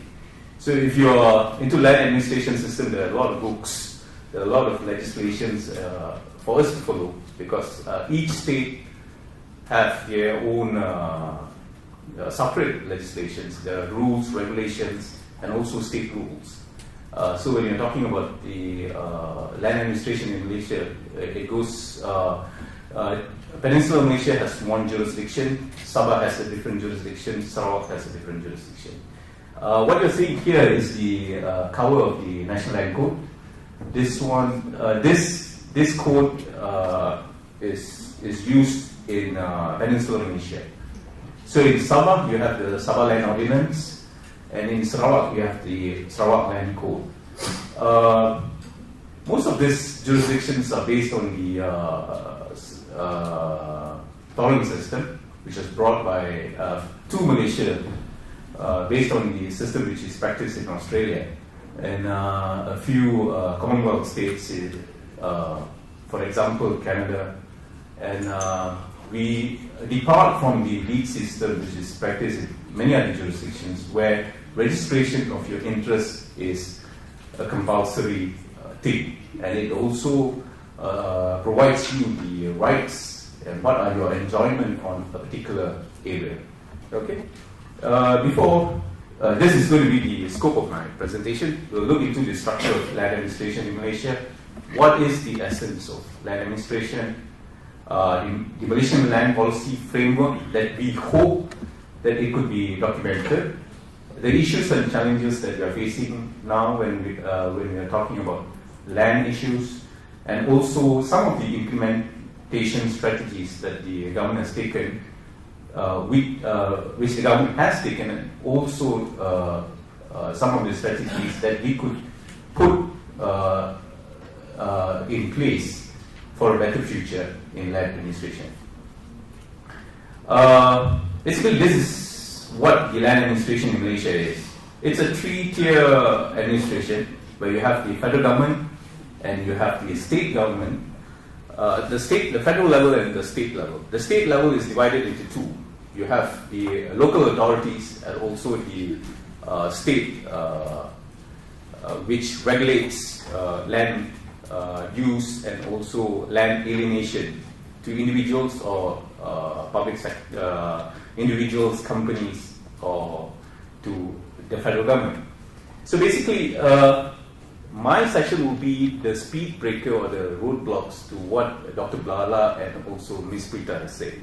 This is what the structure is. This is how we should play. And what can we do outside of this structure? Do we need to change this structure? Is there a need?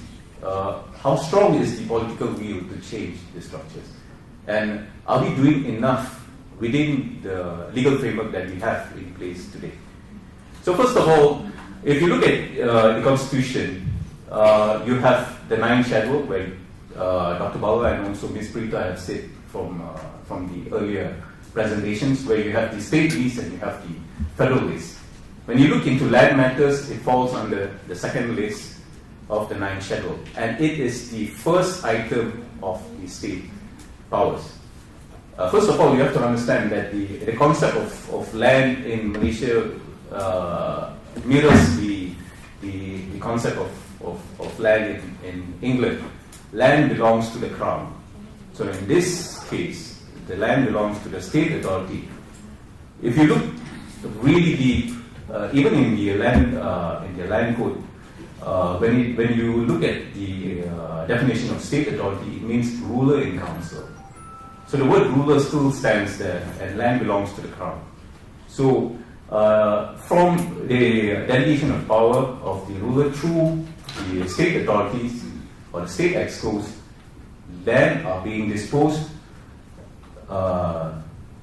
in the name of the Crown. That's how the rule works. Okay. We found out that in the initial stage of the Federation of Malaya, there were 11 states, and out of these 11 states, there were 9 which had rulers, and we were governed with separate laws. The Federated Malay states up to 1965, which means that Perak, Selangor, Negeri Sembilan, and Pahang were using Cat 136, the Federated Malay states, the land code under the Federal Malay states. Then you have the other states like Kedah, Perlis, Terengganu, and Kelantan. They had the separate land enactments. So on 1st January 1966, the National Land Code was formulated, where we incorporated the FMS Cap 136 and also disenactments of the separate states to become one single law, which is called the National Land Code. That is for the Peninsula of Malaysia. In Sarawak, they had the Land Code 1956. So when you're reading both this legislation, the concept is the same. Registration is at most. The power of disposal of lands is under the state authority.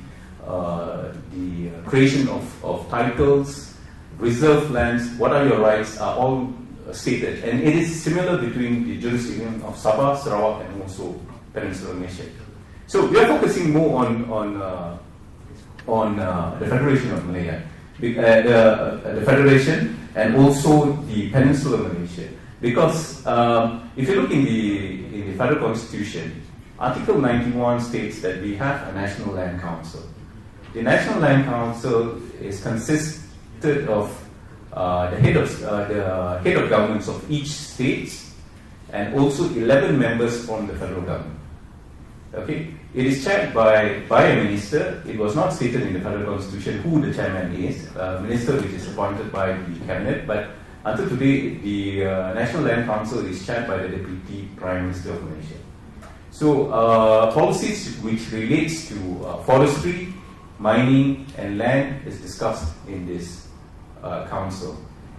We used to have separate councils. We have the National Forestry Council, we have the National Wildlife Council, we have the National Water Council, and also the National Land Council. But I think they have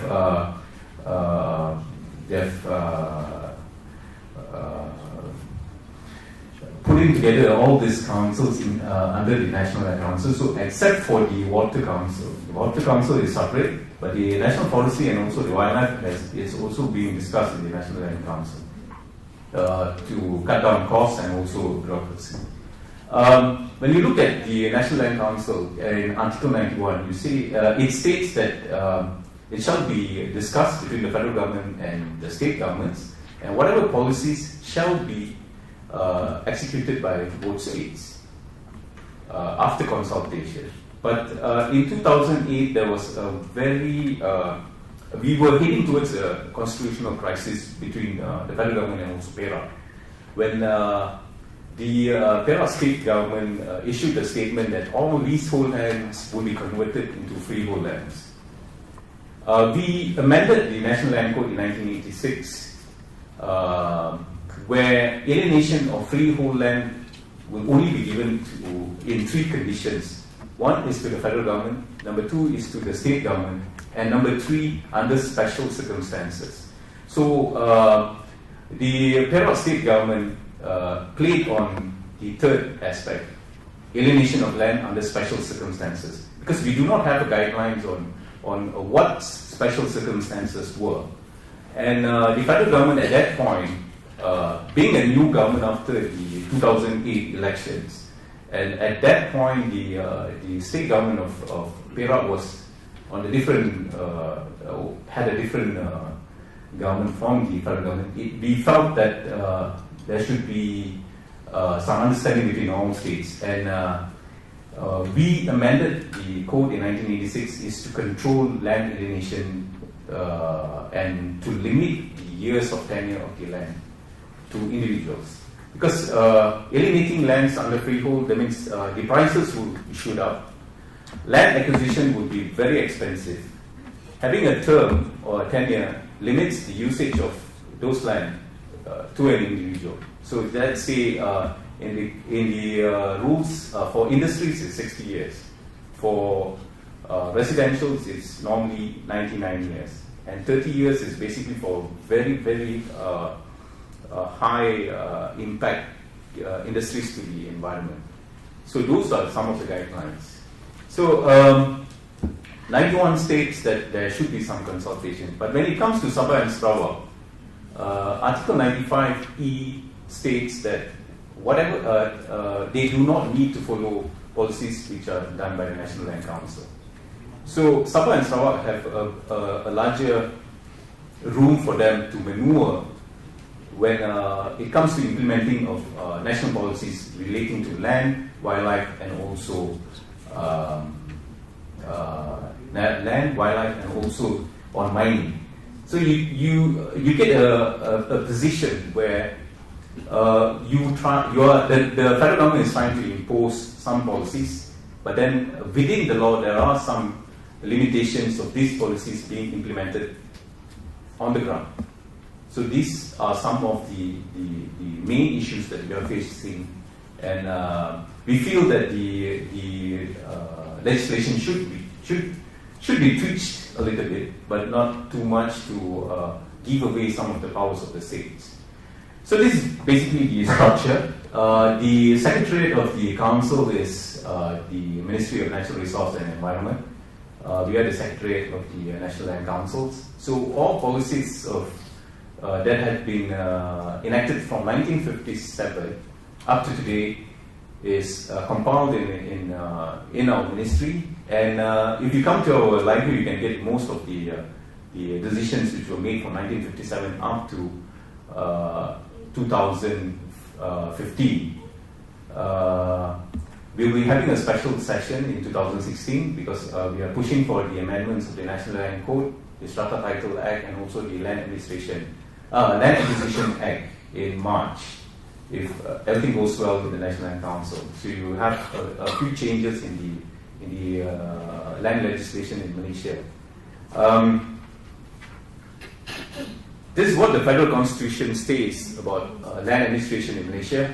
There is a platform which is the National Land Council, and it only looks into mining, agriculture, forestry. So it doesn't state anything about environment, it doesn't state anything about biodiversity. So what happens is we try to link some of these elements under these three aspects. If you look into mining, what are the impacts of mining? So what are the elements, the environmental elements in it? Number two, agriculture. When you open up a lot of lands, what are the impacts? So those are, we are actually hopping on another bus just to get things which are related to biodiversity and also environment issues to be discussed in the national forum. So this is what the laws, and these are what are the platforms that we have at the moment. And what do the National Land Council look into? The social and economic directions in which the country is to move. Number two, the physical perceptions of countries within the country, implications of the day-to-day decisions can be considered, and also the control mechanisms for public sector through the allocation of finances and implementations in programs. So basically the policies are very general. Unless if there's benefits to the federal government and also to the states, it is discussed. So when it comes to environment and when it comes to biodiversity, the loudest voices in these countries are basically the NGOs. So you get a lot of pressures, the government gets a lot of pressure from the NGOs. But when it comes to the federal government, it always comes to the element of whose jurisdiction is this, who should implement these issues. It always points to, okay, we create the law, we enact the laws, but implementation is done by the states. So the states, they have their separate rules and regulations, and it all boils down to manpower and also finance, funding. Do we have enough money? Do we have jurisdictions? First of all, there are some acts in this country which is non-functional. Do you all know that there's a Land Conservation Act? Do you know what's the function of the Land Conservation Act? People harp that it's to conserve, but actually it's not to conserve. When there was landslides, the same people looked into the Land Conservation Act. It was just a transition act for silt and control of erosion. A little bit of erosion, but nothing much. And it's to control planting of vegetations along the slopes. That is what the Land Conservation Act was. Okay, so those are some of the acts that are mundane and redundant in this country. This is the essence of land administration in Malaysia. It's a triangle where registration of land is paramount. Conclusive proof of ownership of property, that is the utmost importance when it comes to land administration. who owns that piece of land? Is it in the way of titles, or is it through reservation of public areas? Number two, appropriate infrastructure and administration to support formal market needs. How does this happen? You have categories of land use, you have the quick rent, and you also have the imposition of assessments. This provides value to that piece of land. And finally, provides security and simplicity to all dealings of land. We have a good system when it relates to transactions. You have mortgage, you have charges, you have transfer, caveats. This all protects your rights, and it also gives you a vehicle of how to create a value for your land. This is what the land administration is all about. This is how the evolution of land administration in Malaysia moved from a manual system. If you guys could make a visit to any land office in the country, try looking for these old titles. It's all written in handwriting. Okay, that was back in 1950s up to 1990. In 1990, we changed it to a semi-computerized system, which is called the computerized registration system. And in 2005, we started off with the electronic land administration system in Penang. That is the pioneer project. And we are doing it in Negeri Sembilan and in Malacca at the moment. So where you'll have digital signatures and everything will be computer-based. And we are moving towards an integrated land administration system in the future. So this is what the land administration is in the context of technology. Okay, this is the most important thing that we should discuss today. This is what the Malaysian land policy framework looks like.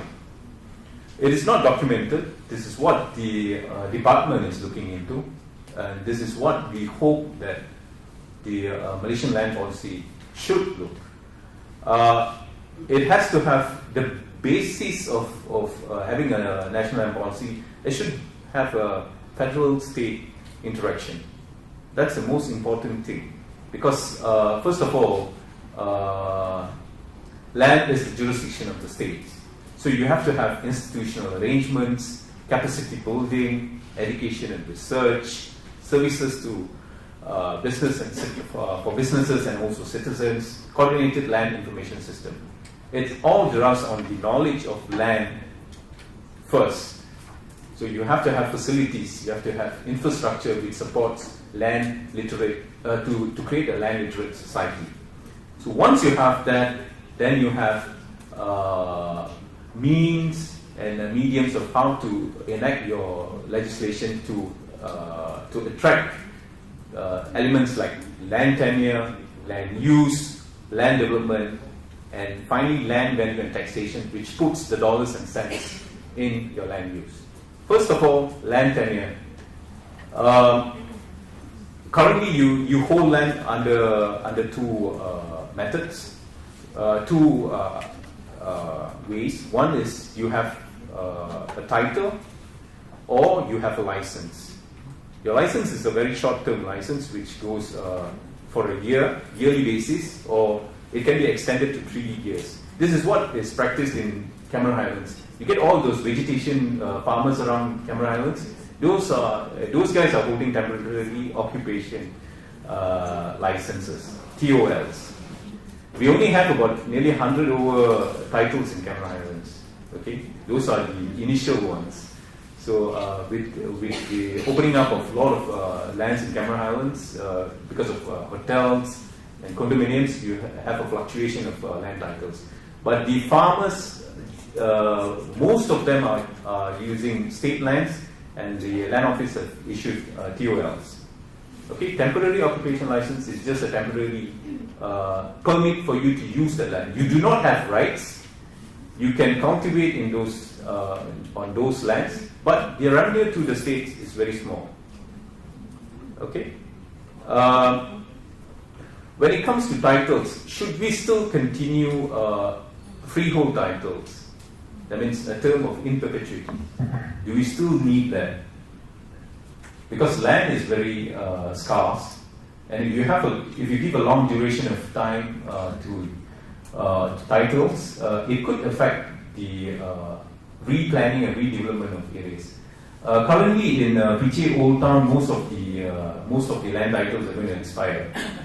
Okay, most of the individuals who are staying there are mostly retirees and old folks. The provisions under the National Land Code does not provide to automatic renewal of lease. So you, at the end of the term, it becomes a state land, and you buy that piece of land through the idea of alienation. So you pay a premium, which is at market price. But being a retiree and being a person who's really old, can you afford high prices? Okay. So those are some of the issues that we face in the urban areas. When it comes to rural areas, you have forests, you have mining areas, and you also have wildlife areas. Most of the forests are being reserved. It is reserved as protected forests and also a secondary forest. This does not give direct revenue to the states because reserves are free. Okay, reserves are free. So you get that whole area has a reserve, is being reserved. You can't do any development on that thing. But holding large portions of reserves, is it economical to the state? If you are looking at the context of how Dr. Bala has put it, right? Revenue to the state is such, and revenue to the federal government is so much. So, but holding reserves, large reserves, and reserves can be revoked easily. Okay, the state, it still falls under the state authorities' power, but it can be revoked easily. But title cannot be revoked. It can only be revoked if there is an order by the court, or if there's fraud or misrep under 340. And if you have issued the title, you can impose assessments, you can impose quick rents, but a reserve, it's free. So should we look into those kind of elements? Then the National Land Code is only limited to 3 categories of land use: agricultural, building, and industry. Then you have the express conditions. Then you have the implied conditions. The express conditions is stated in the separate rules of the states. So you have building, then you have residential, 2 stories, 3 stories, condominiums, commercial units. That is not stated in the National Land Code. That's stated in the separate land rules. And each express conditions comes with a value. So a state like Selangor and also in KL where you have rapid development, so your rates for those are much higher compared to Perlis, compared to Kedah. For your information, Kedah has the highest quick rent value in the country. Okay, Selangor is not that high. Kedah, followed by Negeri Sembilan. Okay. So every year I pay about 140 million ringgit to the respective states as land revenue, which is we have about 23,000 titles registered under the Federal Land Commissioner, and that equals to 140 million Malaysian ringgit. About 39 million dollars goes to ringgit goes to Kedah. Last year I paid 23 million to Negeri Sembilan as land quick rents. Okay, and there is a revision of quick rents every 10 years, and there will be a revision this next 1 or 2 years. And we are expected that the land tax might go up by 100%. So 140 million times that by 2. So I'll be paying about 280 million somewhere in 2017 or 2018. Okay, that's the only way that the states obtain revenues. So that is one of it. Another thing is the land development. Land development is closely linked with the local authorities. Each local authorities have their local plans and also their restrictions when it comes to approving development orders. So if the state could regulate, or the local authorities could regulate development, and imposing taxes and imposing rates which are not captured. Because in a rent graph, there are captured rent also and also the actual rent. Most of the states fail to capture the rents which are under the graph.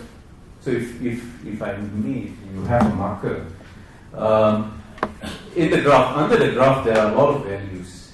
There are non-tangible and tangible values. Some of the states, they do not capture these non-tangible values. So when you put the fees to enter the parks, it's just a fees, say about 2 ringgit or 3 ringgit.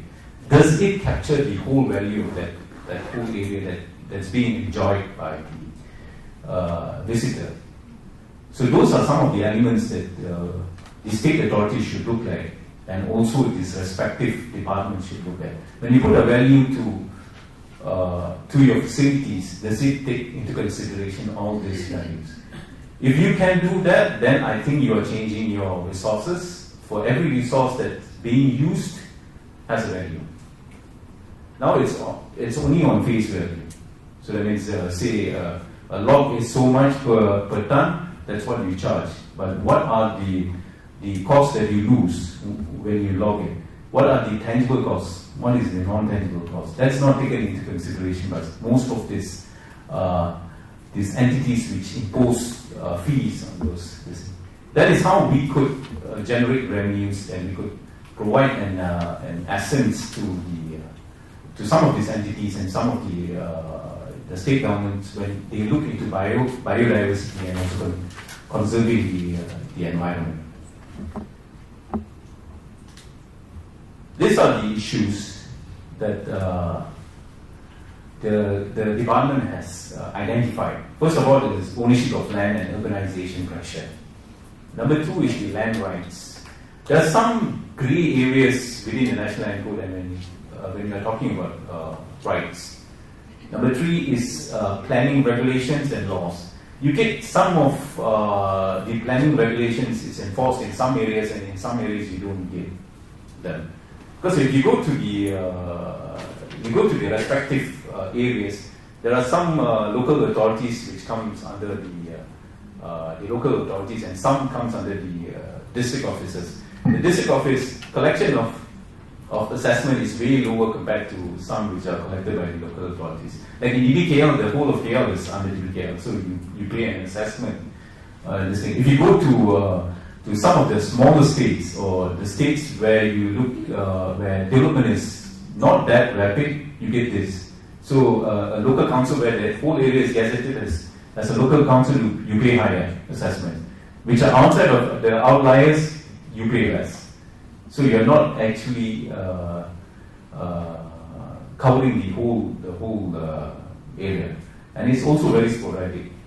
Okay, you have patches of development areas all over. It's not a wholesome and a holistic way of planning.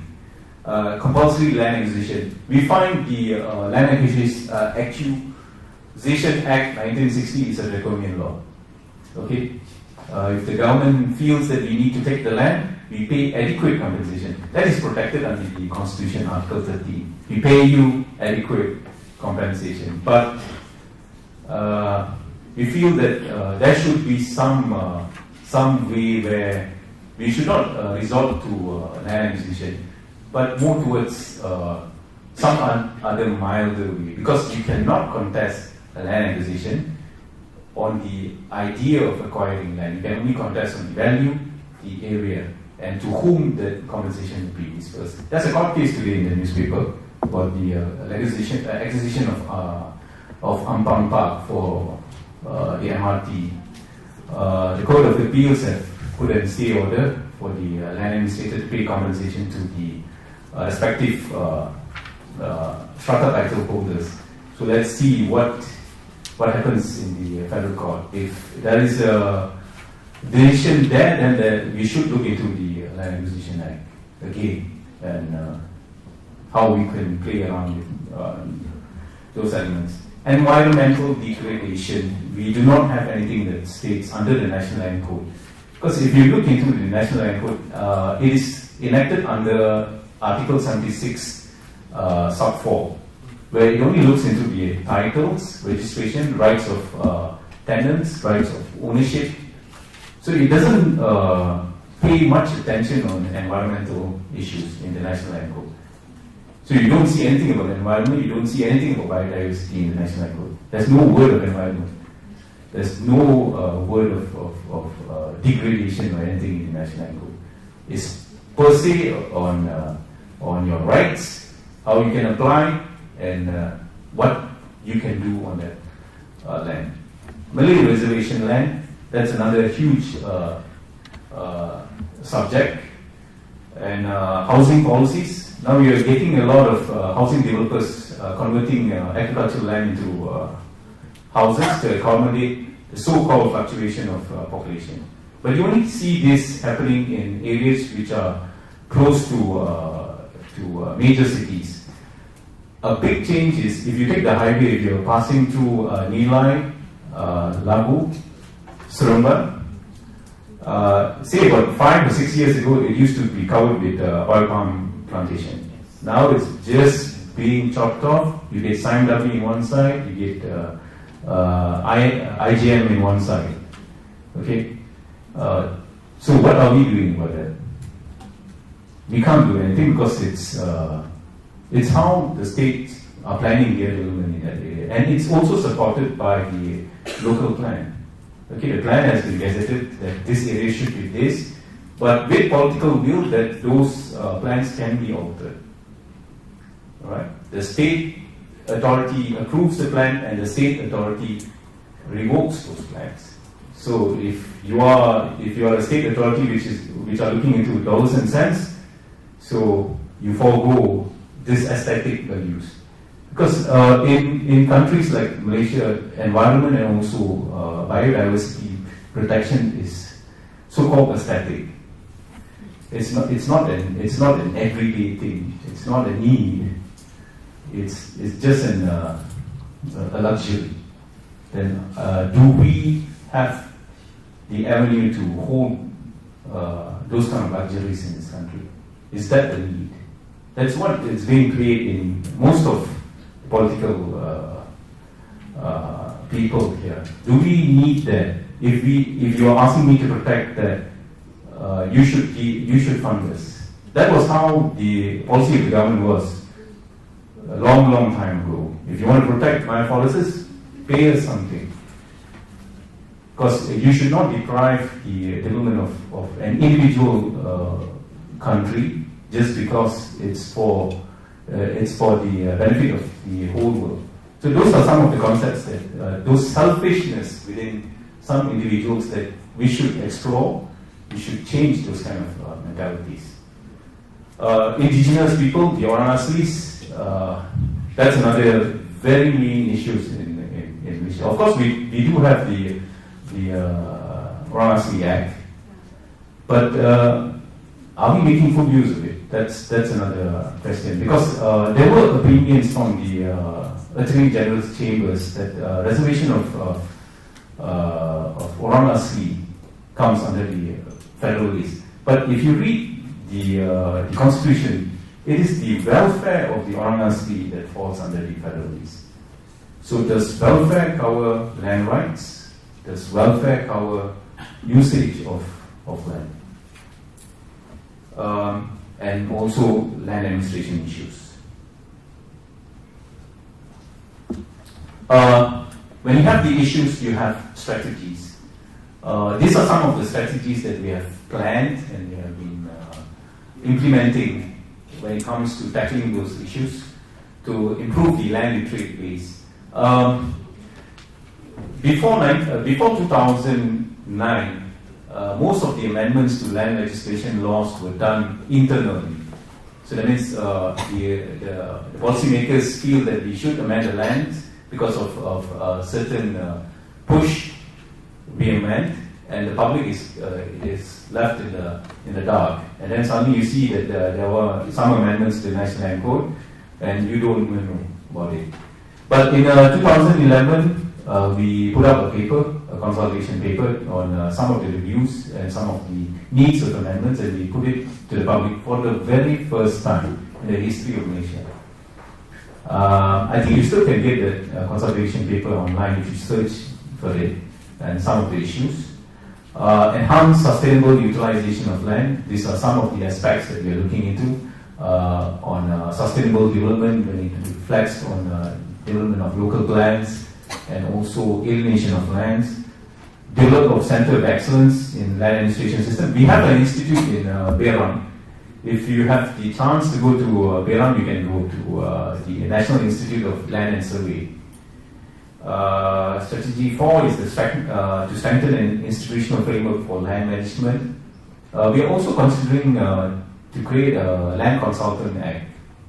At the moment, the land administrators are not professionals.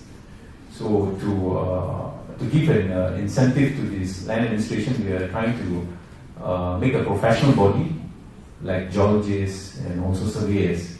And by having this act in the future, it gives a better management of land. Coordinate and integrate land administration policies, integrate land policies, enhance skills. This is mostly internal strategies to enhance the workforce of the land administration system. Minimize the impact of human activities on land resource degradation. Develop policies, regulations, blah blah blah. It's basically academic. Some of the issues that and the strategies that we are looking into has been discussed day in, day out, year after year. But it all falls back on number 1, the political will, number 2, jurisdiction, number 3, funding. If we could address these 3, I don't see an issue of enacting a national land policy.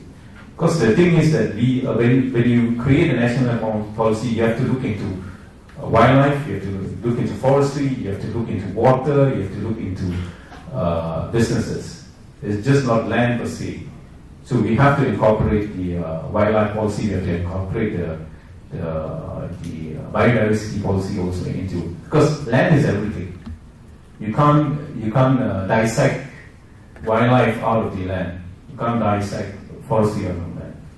So land policy has to take into account all the other policies that are being in place at the moment. And to do that, we don't want a policy which looks like a textbook. Make it simple and easy to be understood. It's easy to be, the information should be easily disseminated to the general public. So this is what the whole framework should look like. You have land tenure, land value, land use, and also land development. If we could put all these 4 pillars in place, and with the efficient land market and also effective land use management, I think, or the ministry thinks that attaining sustainable development, which addresses economic, social, and also environmental issues, could be attained. With that, thank you. Alright, now we'll go on with the panel discussion. I think we've heard from 3 speakers and we have now Dr. Halima with us. We have heard, to get states excited, you've got to incentivize them. Prita did share with us that there is a possibility to tweak the federal constitution, and of course, then Anish came on board to tell you the complexity, and he also gave some recommendations that the department is thinking of improving land management in this country. While all that is happening, right, I mean, we still know that Malaysia has got global commitments. We have signed on the Convention of Biodiversity. I think there's 20 over multilateral environmental agreements that Malaysia has signed on, from climate change to ozone, biodiversity, trade in wildlife, and all that's done by federal government. While biodiversity still lies in the different states, jurisdiction and all that, right? One important element that Malaysia always probably pushes internationally is the principle of common but differentiated responsibilities. When we go for international negotiations on environment, we always tell them Malaysia will do it, but we want the big guys to do it first, and it's developed countries to do it first. So very many times, many of these multilateral environmental agreements do not have implementation mechanisms, nor they are monitored. Except for the Paris Agreement recently probably has some commitments on developing countries, which we have to see how it will be unveiled. With that, I know Prita said that we can invoke Article 76 because under CBD, Convention on Biological Diversity, we could then enforce laws from the federal point of view in this country. So would that require us to make any amendments or the concurrent, or do we have to get the adoption or the endorsement of the state? For example, there's a Nagoya Protocol on access to biological resources, which was adopted in 2010. So today Malaysia has not become a party. That is what it means is, if somebody comes to Fraser's Hill, sorry, just for random, and they come and take a cocoa, Bao, and then they go back to some country, and they patent it because it's got some anti-HIV properties. Sorry, shares or something which has anti-HIV. And they make $1 million or $1 billion, and Malaysia doesn't get anything of it. So the Nagoya Protocol virtually says Malaysia can enact laws to ensure they get permission and they share benefits. So this is Malaysia's international commitment. But nationally, can we do it? So maybe this is just an example. Maybe your views. What can federal enact laws which has got state matters involved in it because of international commitments? Maybe Rita, and then we'll get questions. Yeah, thanks, Nabu. Yes, the international treaty obligation part has been a long-standing problem in Malaysia. My personal view is you don't need to effect any amendment in the federal constitution if it's for the sole purpose of implementing the treaty. I say that because countries around the world, for example Australia, have taken a very wide interpretation of how they go about trying to implement their treaties. Many years ago, in the early 80s, Australia also wanted to bring environment and biodiversity into their federal list as well. And there were committees, very high-level committees that were set up to discuss this issue, deliberate the pros and cons. Ultimately, it went nowhere because the position of the judiciary in Australia were really, really dynamic, that it became totally unnecessary to effect any changes in the federal constitution, because the High Court said purely because the federal government has powers over external affairs and the international treaties fall within the ambit of an external affair, it was well within their right to implement any laws nationally to implement treaties. So I think that point, before I give the floor, does Malaysian federal government need to get the concurrence of the state to come up with a new law which has got an obligation of international treaty?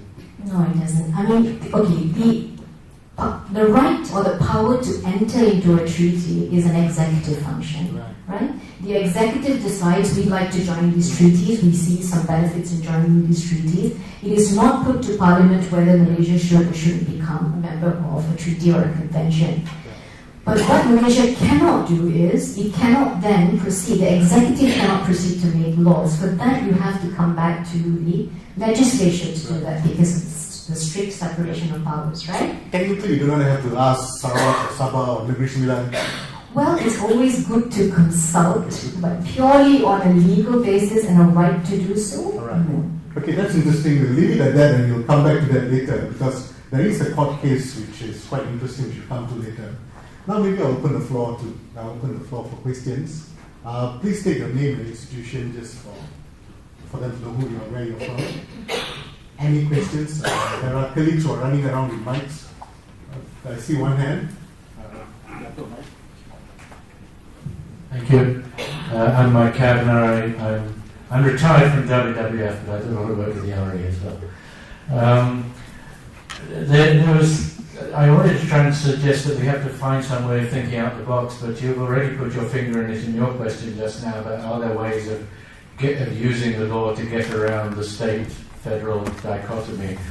And I wanted to ask Prita, and this also relates to something that Anush said, is there anything in the Constitution that allows the federal government to look at certain issues that relate to but are not defined as state issues?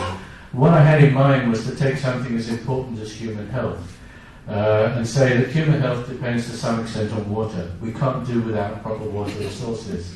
The ecology of Malaysia, the environment is such that water depends on land use. If we don't have forests, water would be totally unaffordable because it wouldn't come out in a quantity or quality that we could ever afford to treat and make potable. So but land defines forest as a state issue. But would thinking sort of along lines like that in parallel, are there ways in which state governments could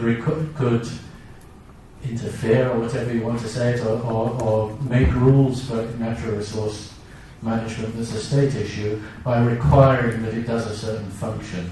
If you see what I mean. In a way, I wonder whether this is strategy 9 of what you put out there, which I scribbled this question down before you made that point. I thought, oh yeah, maybe that's it, an implementation strategy, because that would be an example of a people's need. Right. Thank you, Dato. We will hold on the question, and we'll take one more question before I'll give it to the panel. Any more questions? I see Professor Said. Yeah. Can someone pass the mic? Said, across to the future. Just a specific example which would be interesting for us to get advice. On the floor of COP21 in Paris, Minister Wadi Tumpul Jaffer committed Malaysia to a policy of zero net deforestation, which is quite a visionary thing to say. It's not the full thing, but it's zero net deforestation. How will that be implemented in Malaysia? Because if you say that, presumably you need to remove some forest but replace it somewhere else. And it could be in a different state, it could be in a different place. How is this an example of where federal and state have to agree, or is this because of the externality of it? The government and the executive have made that decision, therefore implementation is actually already implied in that because it's an external commitment that Malaysia has made. So I think the detail, as usual, will be the devil. So I'd like to see an example of how that might be implemented. All right, thank you, Prof. Said. I think I'll pass on to the panel. Probably Prita will start and then pass down the mic. Yeah, I'll answer Prof. Said's question first. I don't think it's an implied implementation at all. I don't even think the states were consulted before reaching that kind of a commitment in Paris. So while we have very ambitious road ahead, it will still have to be negotiated with the states. Now, I don't know what the mechanism for that is, but it's definitely not an implied implementation. Neither are states obliged to comply because they will say we were not consulted and we are not bound by any treaty obligations at all. The states have continued with this stance for many years already, and I don't see this likely to change unless there is another mechanism in place which induces the state to comply with the international treaty obligations, and that's why the mechanism is really important to seek that cooperation. Dr. Mike, what was your question again? It was about, it came back to the people's need point. It came around to that. Basically, I was asking whether or not, if you can take an issue that relates to forest management, but is, say, a health issue, water would be an example, can you then require something about the forest management in that case? And are there other avenues that we could take?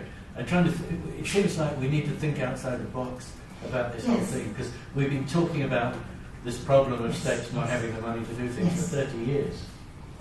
Yes, we have been talking about it for too long, and I think it's not an out-of-the-box solution, but there is another realm which we've completely ignored in today's discussion, and that is the role of the judiciary.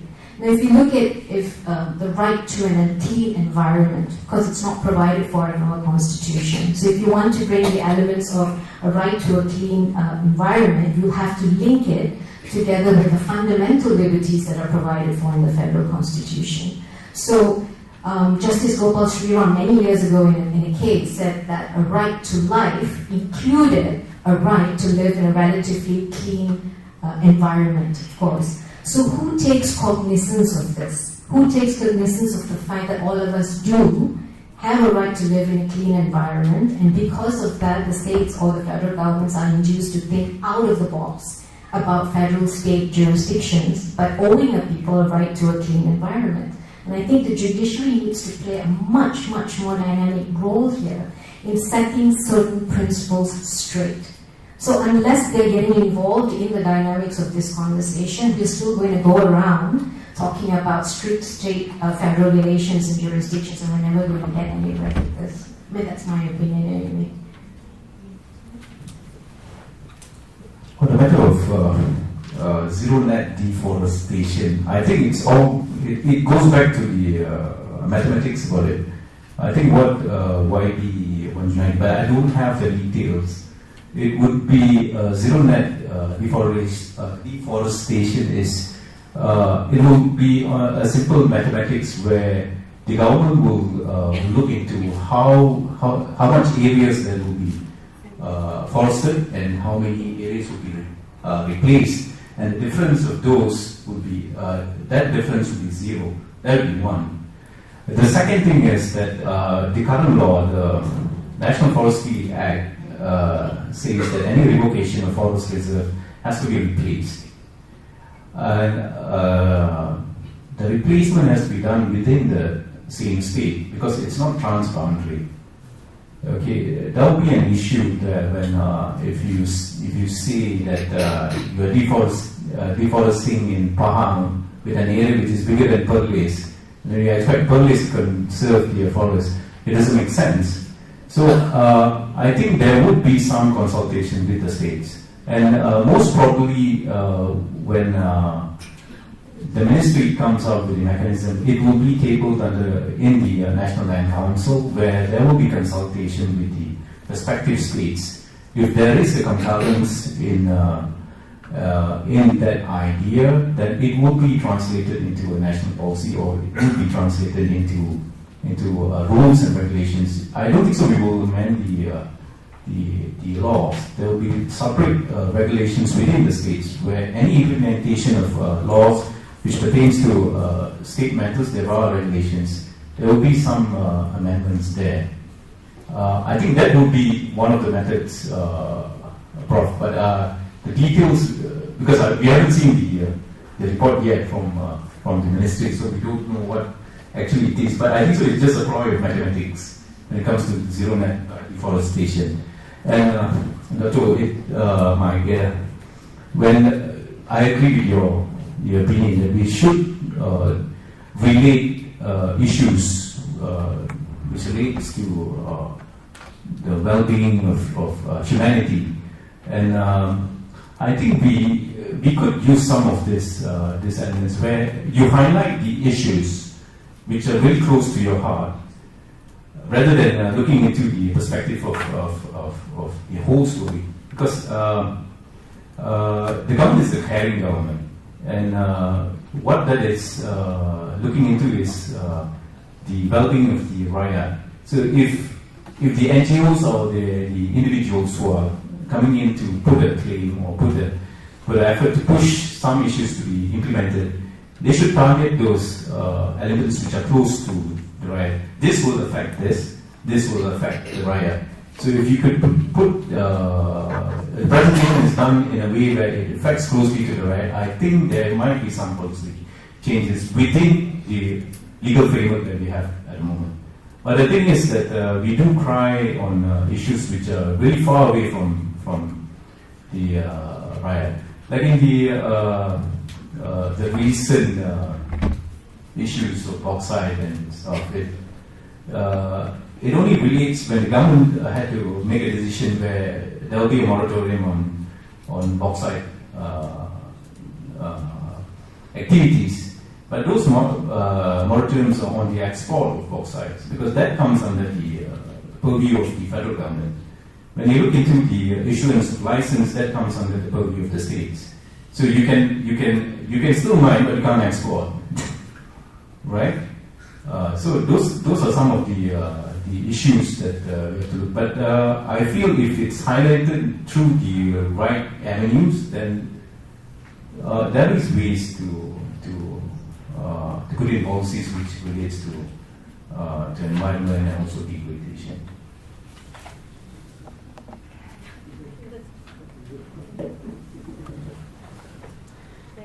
Thank you, organizers, for inviting me, and thank you for inviting me to the panel too.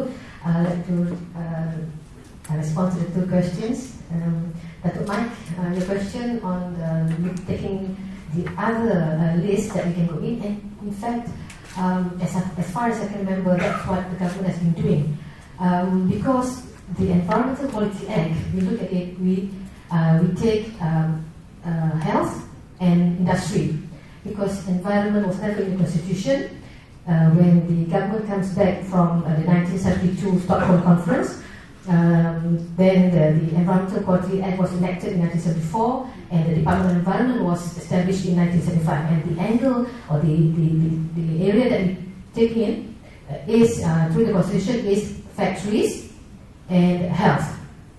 And that's why we have standards, ambient standards, and all the standards for the emission of industries, the effluent standards are all based on health. And we look at the WHO standards. So health is one area, and even in later part of my time too, we always think that we always say that you have to look into environmental pollution through health pollution, and lately we are looking into regulation to address erosion and sedimentation. You cannot take under rivers.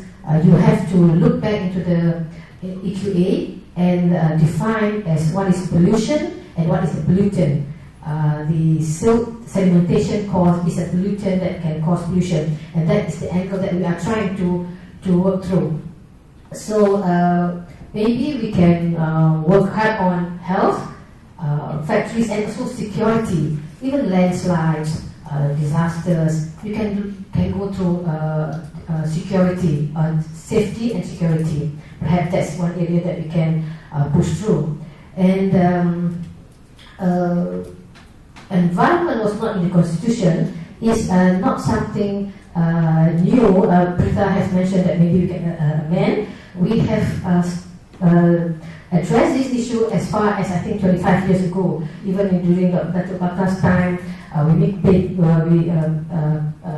write papers that environment should be in the constitution, should be in the concurrent list. It's not easy. We talk to the AG, we talk to it's not easy. Somehow there is some limitations, and perhaps it's political limitations. I don't know. And we can try again. And I think the power of the people, the NGOs, I think can try and push these things. That environment should be in the constitution.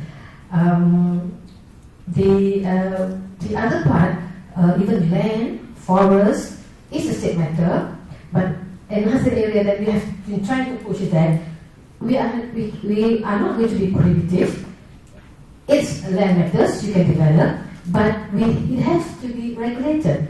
You do, like in the Portside case, you don't just dig here and dig there without all the pollution control. So maybe the states, but it's very interesting that I'm being introduced today, like from Dr. Bala's paper, the economic sense and where the money comes from, and it gives a different perspective and why they are doing that. Yeah. So it has to be not prohibitive, but regulated. How you want to cut the hills, how you control erosion and sedimentation.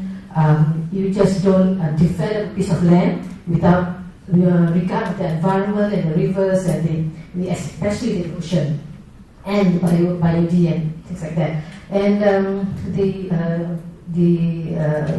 question about the COP21, if the government, the minister says that they committed to have for zero deforestation, they have to come up with a mechanism. I don't have any idea yet, nor do we know.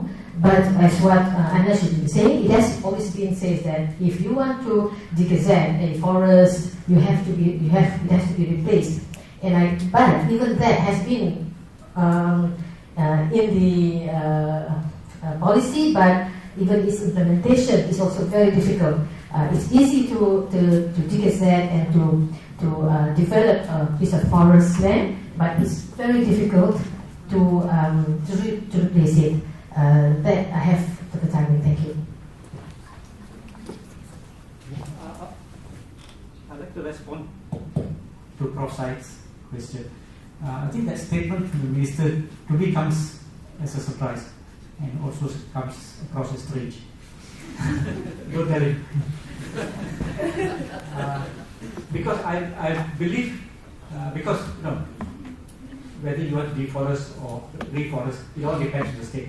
And I believe on this aspect, no consultation has been done yet. Even the national BioD policy, as of last month, there was no such policy in it. I don't know, the national forestry policy is being drafted now. I'm not sure whether the no net loss is there, and I doubt it. So if this is a policy, they will struggle with the mechanism, because how do you allocate which state protects and which state removes the forest? Even the old policy where Malaysia made a commitment of maintaining 50% forest cover, until today we do not have a mechanism deciding which state protects how much. So I think this falls under in the same boat. So it will be interesting to know how we can make progress in this direction. Yeah, before I pass the floor, Prita had something burning to say. No, I just wanted to respond to what Mr. Anish said just now about the riot and the government taking cognizance of the riot. I think it's completely failed in terms of the bauxite issue. It's completely failed. I mean, you can still see that the government is still saying that's a state issue, it's a state problem, state can do this. We're still caught up in the same arguments. If the federal government wanted to, it can avail itself to emergency powers under the federal constitution. There's nothing to restrict the federal government from putting emergency powers and declarations in place, even over subject matters which are within the state's purview. It simply doesn't want to, and it's saying that this is a state issue. I think the whole issue in Pahang warrants an emergency situation. I just wanted to bring that point up. All right, thank you, Prita. I think that's an interesting point. Next round, how many people? I see 3 hands. 4, my maths is bad. 4. Okay, I'll start. I saw Lavanya, Ahimsa, Doctor, and the lady over there. So I'll start with Lavanya first, and then I'll pass on to Ahimsa. So we've got 4 questions for this round. Next, I'll come to EP. Thank you very much. Thank you very much for the very excellent and interesting presentations, everyone. My question is to just follow up on what Dr. Bala said on the mismatch of incentives. I think part of the problem is that we're not actually recognizing the full value of what the environment ecosystem services provide us, even for the kind of economy we are moving into, which is the tertiary kind of economy. So it's previously maybe primary extraction and so on. We just looked at the value of the timber or the mining and so on, but failed to take account of the more holistic picture. I think Mr. Anish might have touched on this. So it's a question of linking those service flows to the recipients, who are now actually also, and have always been also, not only within that space but also externally in the urban areas. Those working in all these banking sectors now all need water, all need air, and all these services actually flow from the natural environment. So in terms of linking it, one interesting example would perhaps be what Sabah has done with their Forestry Act, and included in terms of value of forests, the value of carbon. And under Schedule 10, revenue flowing from forests, go to the state. So I'm wondering if other states can also follow suit in recognizing more values provided by their outstanding forests, their good intact forests, for example, the flow of water and so on. Put this within their legislative enactments for forest management as a value, and then that revenue should presumably flow back to the states for doing that. Just a question to all of you to respond to, please. Yeah, next is Dr. Ahimsa. By the way, that was Lavanya from WWF. Yeah, I'm Ahimsa from Nottingham. So thank you very much to all the speakers and the panelists for very interesting demonstrations, presentations, and discussions. So I have a comment that is actually very related to what Anya was saying. Is going back to Dr. Bala's presentation about the perverse incentives. So then once we identify these mismatch incentives and perverse incentives, if we see that this is a problem, what can be done about that? So then would that require any change in the constitution? So with the list of what falls under different jurisdictions can be easily modified to make sure that those who cut the forest are also the ones who take care of the floods, or those who are benefited from the tourism, at the same was to take care of the cost of having tourists coming to the place. So what should be done to deal with this mismatch in incentives? The second question, if I can, is so then I'm a bit concerned looking at I'm concerned about fragmentation when it comes to governance. So then when we do environmental policies, increasingly we need to have broad scale in dealing with these things. So then atmospheric pollution doesn't understand the boundaries, be it national or be it state. And then this is a common situation with many environmental problems. So then the more we fragment, so then if we move from countries into states, into districts, it's more difficult to have a global policy or a general policy that is effective. So I understand that for some other issues, having decentralized policies is more effective, but when it comes to environment, this is not always the case. So then how can we look forward to the 21st century? What kind of governance? If we're designing now the constitution, okay, we know we have a legacy, but if tomorrow we're invited to do whatever we want, the governance model we think is best, we will choose something like this, or we will think about doing something completely new, look at different kind of boundaries and scales. Right. Thank you. I mean, these two questions are rather loaded. Before I pass on to Dr. Arinda and David, maybe if the panel want to give a quick answer to these two questions. Dr. Bala. Can't do a quick answer. Quick answer if possible. Quick one. Okay. Now, the issue about, you talked about PAS and issues related to other services. Yes, I think there are already attempts made in certain states. I think the most recent is Perak, where revenue from water is paid by the electricity. I think TNB now pays Perak State for water. Previously, it was always free. So these are examples. I think Sabah has attempted with the carbon market with not much success yet, but I think they have attempted. So I think other states could explore. I don't think it's going to be easy, but they could explore.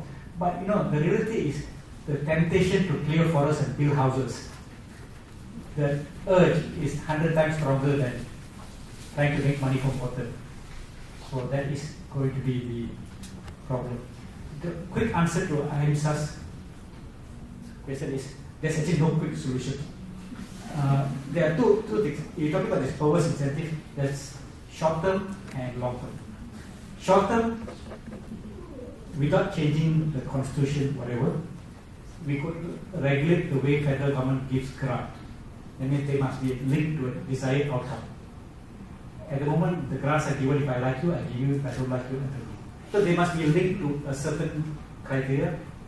If Sabah manages its forest well, it has so much acreage, then the grant should be linked to that. So that is a short-term solution.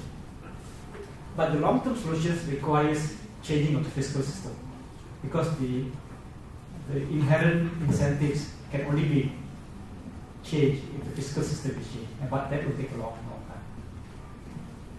All right. Thank you, Dr. Bala. I think Dato would like to say something. Yeah, certainly. Just a short intervention. I think it's a very important issue to address, the mismatch.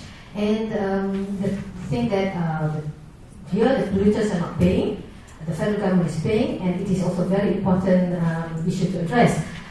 The state can do with all the erosion and sedimentation and the flooding and all that, and the federal government comes and clean.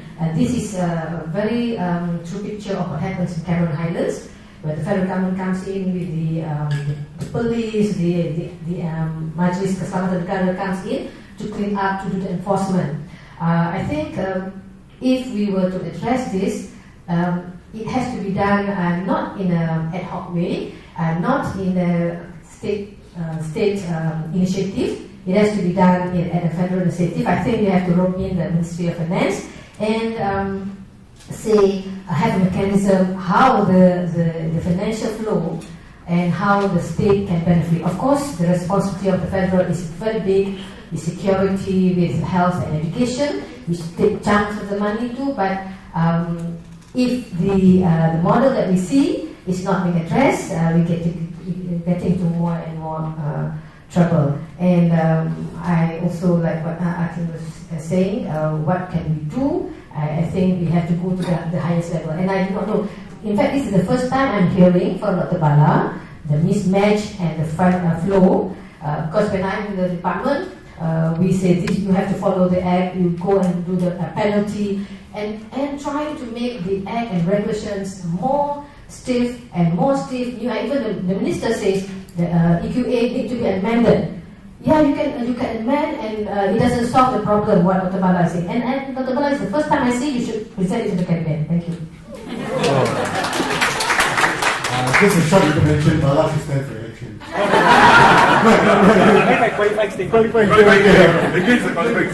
actually very interesting. I've got something, but before I say my piece, I think Dr. Harina would like to ask a question, right? Yeah, Dr. Harina, and can I have a mic? I don't want to steal the mic. No mic? Alright, okay. Thank you for all your presentations. My question is this. We have this NPP2, National Physical Plan 2, which actually helps in conserving biodiversity and other issues. Now, how strong is the NPP2 as a regulating kind of framework with respect to social, cultural, judicial aspects for the country in conserving biodiversity? Is it just wayang kulit? Or how strong really it is? Because I think it's checked by the Prime Minister. And how does it really impact? I'm talking about what has been happening in Johor, in Johor streets, with all the land reclamations. You get the best sea grasses over there. And other parts of Malaysia with cutting of mangroves and all these kind of things. So, how strong is this NPP2 in actually addressing these issues of biodiversity conservation? Dr. Bala. I think anyone can ask now. Maybe somebody from JPPD want to respond first. Or maybe before they decide who to respond, the lady at the back there, can you ask a question? Yeah, thank you. Microphone to... Yes. By the way, Dr. Harina is from UIT. Yeah. Hello. Hello. Hi. I'm Alia from Environmental Science first year. Thank you. First of all, thank you for your brilliant explanation and presentation. I just want to ask about just now Dr. Bala mentioned about TPP agreement, right? I just want to ask. We look alike, so that's okay. All right. Okay, sorry. So yeah, I just want to ask the effect of TPP agreement on federal and state jurisdiction on environmental revenues. Will it change anything? That's all. Thank you. Yeah, interesting. I mean, I don't know, take 3 days, 2 nights, but very quickly, it will break the international commitment of this common but differentiated responsibilities. When we had this the dialogue with MITI under the Chevening program, we asked why is environment in a trade agreement? MITI's response, MITI's Ministry of International Trade, they said because CBD has got no punitive measures, so we're going to get rid of TPP and then get punished. I don't know why nations do that, but we probably have a separate forum. I don't know whether it's under mindset. Yeah. But that's a good question. We'll talk about it. You want to try to answer the question? Yeah, I'll try first, then maybe. Boleh, JPPD boleh. Okay. So, okay. Yes, of course. So I'll just touch quickly on TPP. Have you read the TPP? No, we read it. That's very good because it's about 6,000 pages. Students have got, I tried after first 10 pages I give up. But it's about 6,000. And it has a section on environment. I think chapter 23 of TPP is a whole section on environment. But I don't think it really interferes with what we do. Not really. Okay, and it doesn't touch on the federal state, this national government. So I think we should, TPP I don't think would influence this revenue sharing thing. RFN 2. Okay, let me share my, I hope JPPD will say something. I've been involved in RFN 1, 2, and 3 now as a consultant. RFN 1 was a starting point. Before that, there was no national physical plan. Everybody was excited, but I think we underestimated the federal state jurisdiction because national physical plan is a Posnajo, is a federal initiative to regularize land use. Okay. Of course, I think we underestimated that states have so much interest in this. RFM2, I think, is a bit better, it's a bit more realistic. And I think JPPD did a great job. They did a lot of road shows and a lot of consultation with the state court. Now they are going to RFM3. There have been successes, there have been failures. Okay, it's not perfect. I think every plan they do, they learn along the way. The RFM, the success of RFM is because RFM is a policy document. It's not legal. You cannot gazette RFM. You can only gazette the local plan. So RFM success in the sense that it has guided many of the local plans to better protect ESAs and all that. And I think you can see that success. The concept of ESA was very weak in the past, but now every local plan has identified ESAs and they are gazetted. So technically they're supposed to be protected. But after the failures, again, in many states, these are not complied with. So again, driven by the demand for land by the state. So as a framework, it's fine. Implementation, there have been successes, but there have also been failures where in many states, the provision of RFM are not complied to. And there's no penalty. Basically, I don't know that. 100% agree. Dato, yes, please. Can I just add Dato, of course. on the National Fiscal Plan, because I'm very much involved, because it is at the national level, it is a document, this is policy document. It is gazetted, but it is then being translated into the state structure plan and the local plan. And in that sense, the state is also having the full powers of the land matters. And as far as BioD is concerned, this is my own personal feeling. I always felt that BioD and JPPD are the only government agencies or the only ministry that is looking into the NFP and following it, because we translated the National Fiscal Plan into our Environmental Impact Assessment Regulation. Because if you are not, if your proposal is not in accordance with the National Fiscal Plan or your state plan or your local plan, your EIA will not be approved, will not be looked at. And that's what my personal feeling. Because other development agencies, ministry still comes in with proposals that does not match the National Fiscal Plan.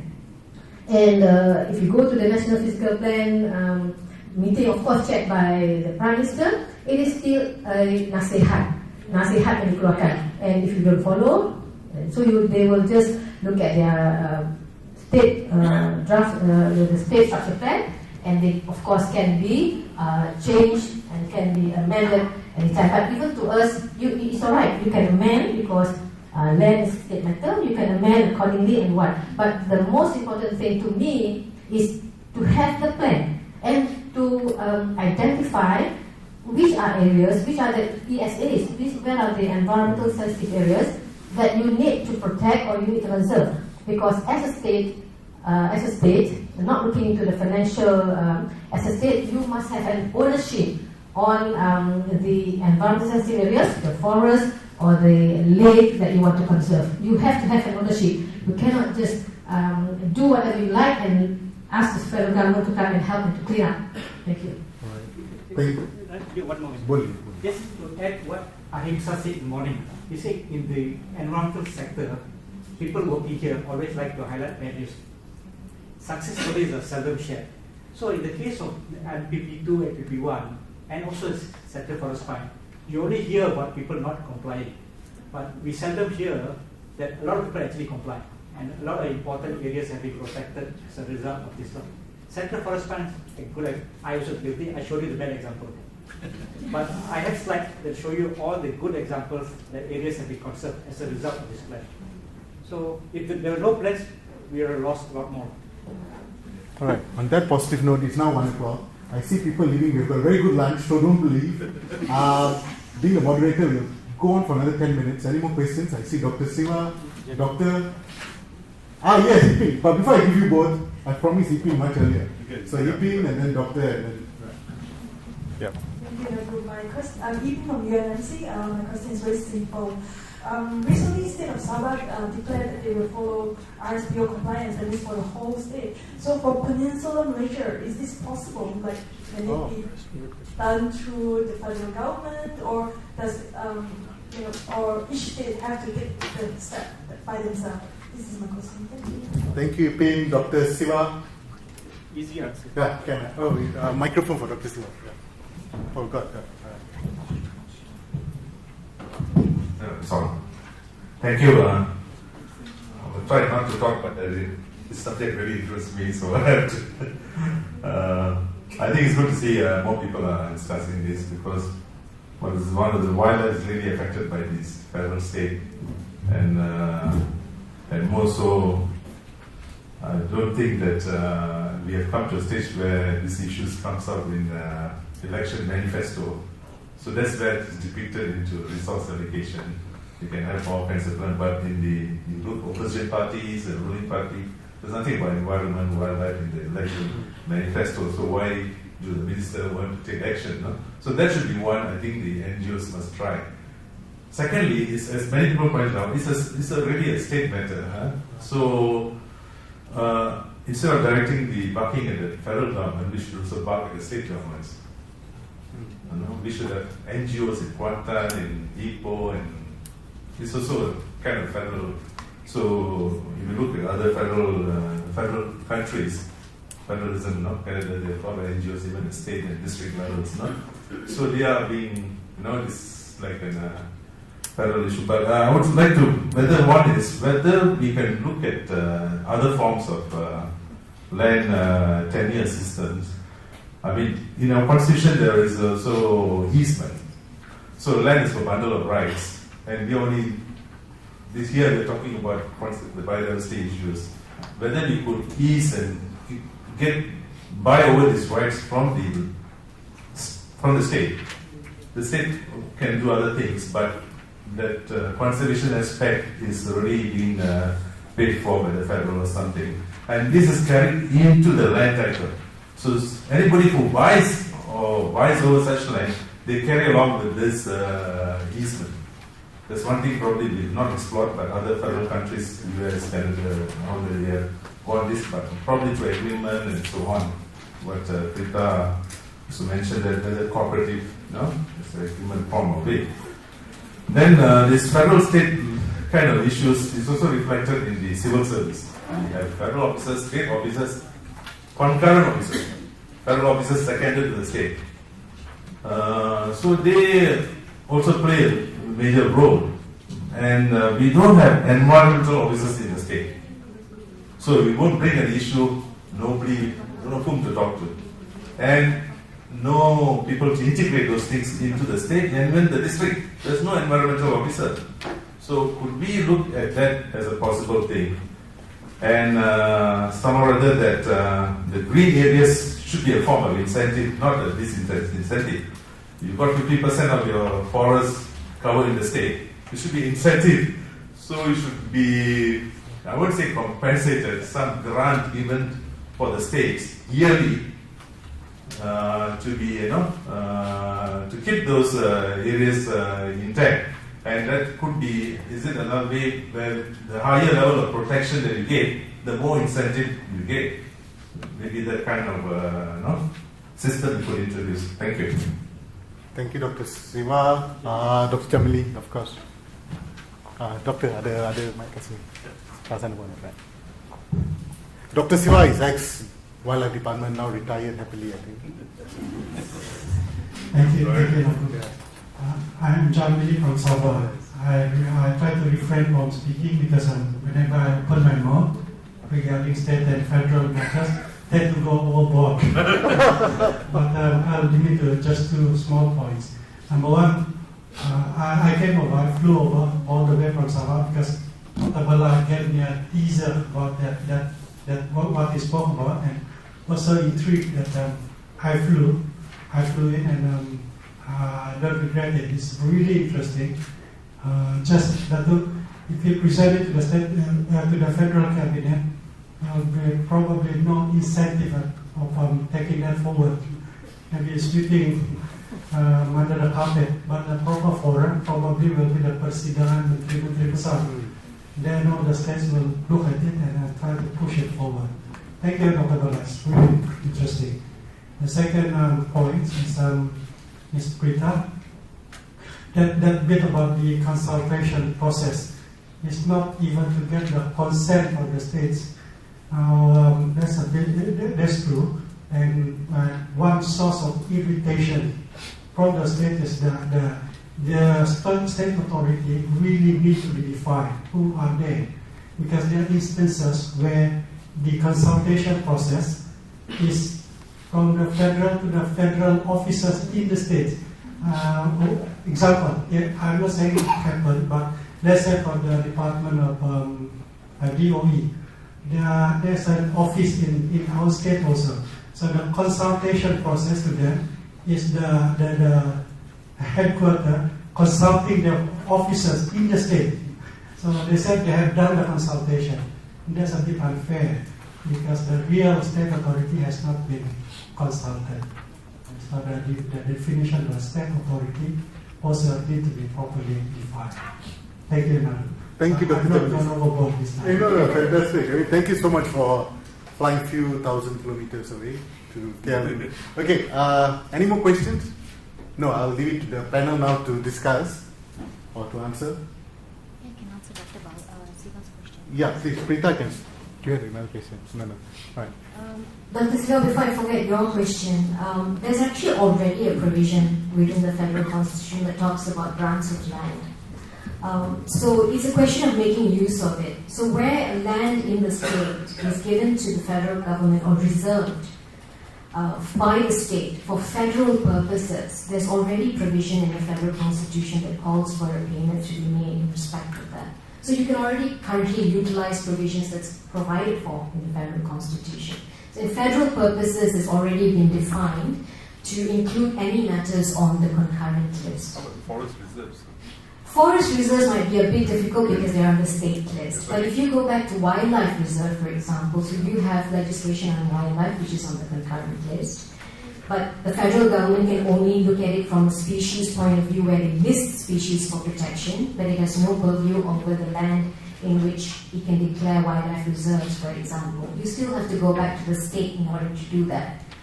So you can ask the states to reserve a particular area for you in perpetuity or in a leased option. And if it's important to the federal government, the land is so reserved for federal purposes because wildlife is on the concurrent list and the federal government makes a grant to the state for the purposes of that reservation. So it's quite easily maneuvered. It's just a question of having access, wanting to create that kind of a Right now, the answer is they're paying for the federal office salaries. Of course. That's a whole different that's kind of okay, words yeah. altogether. But the short answer to your question is yes, it's doable. Yes. Any other panel members? Anish? Yeah. Thank you, Ms. Britta. Section, what Article 83, 85, that's my bread and butter every day. Okay. Reservation of lands and payment of premium and market price. Basically, in that article, there is an idea of issuing a title to the federal government. So that's when we pay a market price. But I like the idea of imposing rights on usage of forests and water. It's being practiced in Australia where water is very scarce in Australia, and in some areas when the state alienates lands to individual, there's also water rights. They do provide water rights, which is linked to the title. So you pay an amount and you have the rights to use the water with a payment to the state. It could be done, but where reserves of all these resources should be valued and should be given. If it's translated in the title, which is issued to some entity or a pay organization, so it comes with collective responsibility of that provider also to look after the water reserves, the amount, and what you should pay to the government. When it comes to reserves land, easements are not, we can't impose easements on reserve land. What you are trying to say is that those rights should be protected and it should be carried in the land titles, yes. There should be some amendments to the land code where the limitation of rights of the proprietor Because now you give an exclusive right to providers to do whatever they want in their land. But when you're transferring materials out from their land, that's where the permit is being imposed. So that's where you have to get permission from the state to remove rock materials, forest materials, or even wildlife away from your property. Then you have to get a permit. But telling the proprietor to stop, you shouldn't log, you shouldn't this thing, and he's not moving his materials out of his area. That's impossible in the law at the moment. But we can propose that it could be included in the express condition of the titles, and those to be translated in the rent or some rent capture that the state can collect, which doesn't go to the federal government, but it goes to the state government. That would be one. The other thing is on the government manifesto. Yes, maybe. I hope it happens. And then on the consultation, Dr. Javadi, matters pertaining to land matters, after 2012, our department has gone on a way on how to consult with the states. What we do is any proposals or amendments to the law is consulted to the members of the EXCO. Currently, we're going to amend the National Land Code and also the Land Acquisition Act and also Strata Act. What happened was the federal government, the federal officers, presenting the proposals to the land excos and also the state excos, which is the chief ministers and also the Menteri Besars. So we have already presented to all the Menteri Besars in Malaysia, in Semenanjung, even in Penang and also Melaka. In Sabah and Sarawak, the issue is very delicate. It's because whatever that is discussed in National Land Council, the state of Sabah and Sarawak do not need to follow. They have a provision within the constitution that they can. It's up to them whether they would like to follow or they are not, and there's no punitive measures on that. If there's an agreement in the National Land Council that this is the policy, if a state refuses to listen, there is no punitive measure in the constitution. So you have the National Land Council, which states that there should be some consultation between the state and the federal government, and then you have within the same constitution that gives the power, the executive power, and also the absolute power to the state to administer land administration. So you have one article which protects the state, another article that protects the federal government. Punitive measure does not appear there. If each and every state takes either the federal government or the state government to the court, then you'll be having constitutional crisis each and every day. So I'll be suing the federal government will be suing the state government. So problems are not solved. But measures on the way of consulting the state government is being done, and they've learned through mistakes. Thank you. Thanks, Alisha. Any other panel? Yeah, I'll just respond to EPIN on RSPO nationwide. The question whether that same policy will translate elsewhere. At the moment, I cannot see it. I'm looking ahead 10 years from now, I still cannot see that happening in Semenanjung or Sarawak. Why it happens in Sabah is because I think in recent years, Sabah has shown a lot stronger leadership as far as natural resources concerned. Not only RSPO, but also in terms of establishing protected areas, better management of forests. So Sabah has shown a lot of leadership that, of course, in the past, there have been measures throughout long time ago. But in the last decade, I think when it comes to BioD and natural resources, Sabah is the leading state. So it's about leadership. At the moment, I cannot see that happening in Semenanjung yet. No other state has shown that sort of leadership yet. So that's one.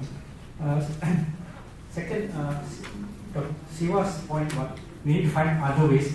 I think again it goes back to Sarawak is we need to prove we have to find other ways to protect our natural resources, and one of the underutilized method is to get local communities and private sector involved, and which is happening in Sabah quite a bit. We tend to rely on federal and state. But I think there's a big scope for civil society and private sector to play, and that is something that we need to tap on. Thank you. All right. I'm not going to open for anybody's very good questions. I know lunch is waiting. You'll be there soon. Any panel member, just 1 minute of final words. If you have anything to say. Just a short one. Yeah, boleh. What Dr. Mala says to empower the civil society so that they can keep a push from there. Thank you. All right, thank you. I think thank you all very much. I'll try to wrap up very quickly.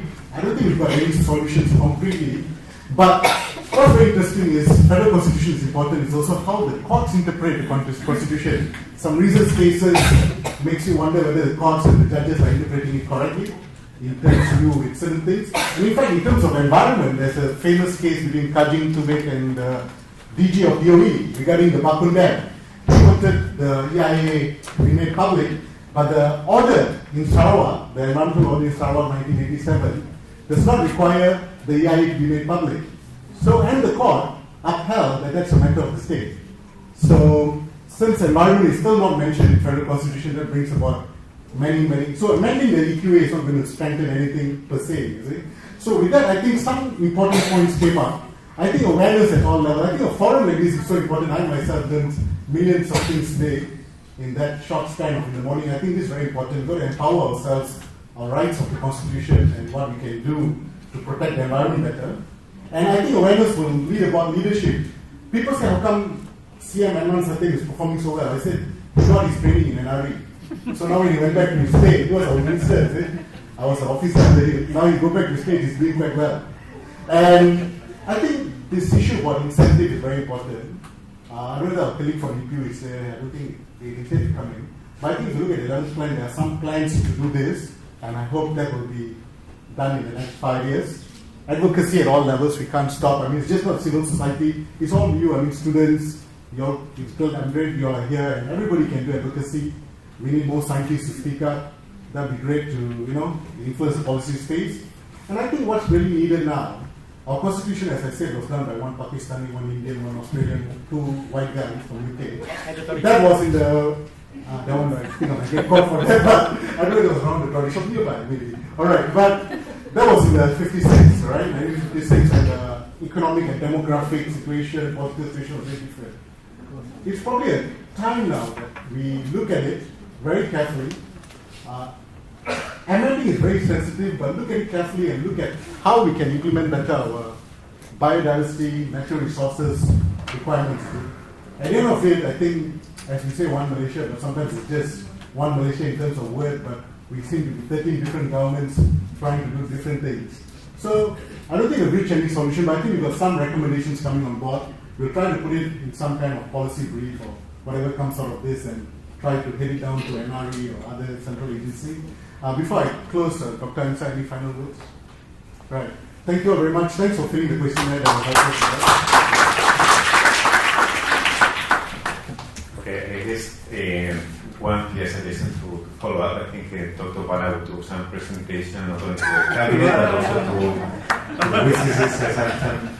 So I think really, but once we identify problems, we need to think about what action we're going to take. I think it has been very interesting to find out about this conflict with the incentives, about what can be done and what cannot be done in the current constitution.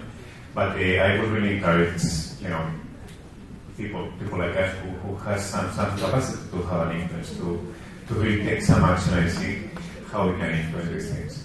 On a personal level, I was very interested to learn that the Constitution actually allows to do many of these things. And I wonder if there are cultural factors that say that, probably, even it's doable, probably it is not comfortable, it is not something that, so maybe it is not about what is doable, so that is very, we need to nudge so that action can be taken without kind of stepping on other people's toes and, looking bad and creating other kind of social conflicts that make things difficult. So with this, I just want to thank all of you for coming today.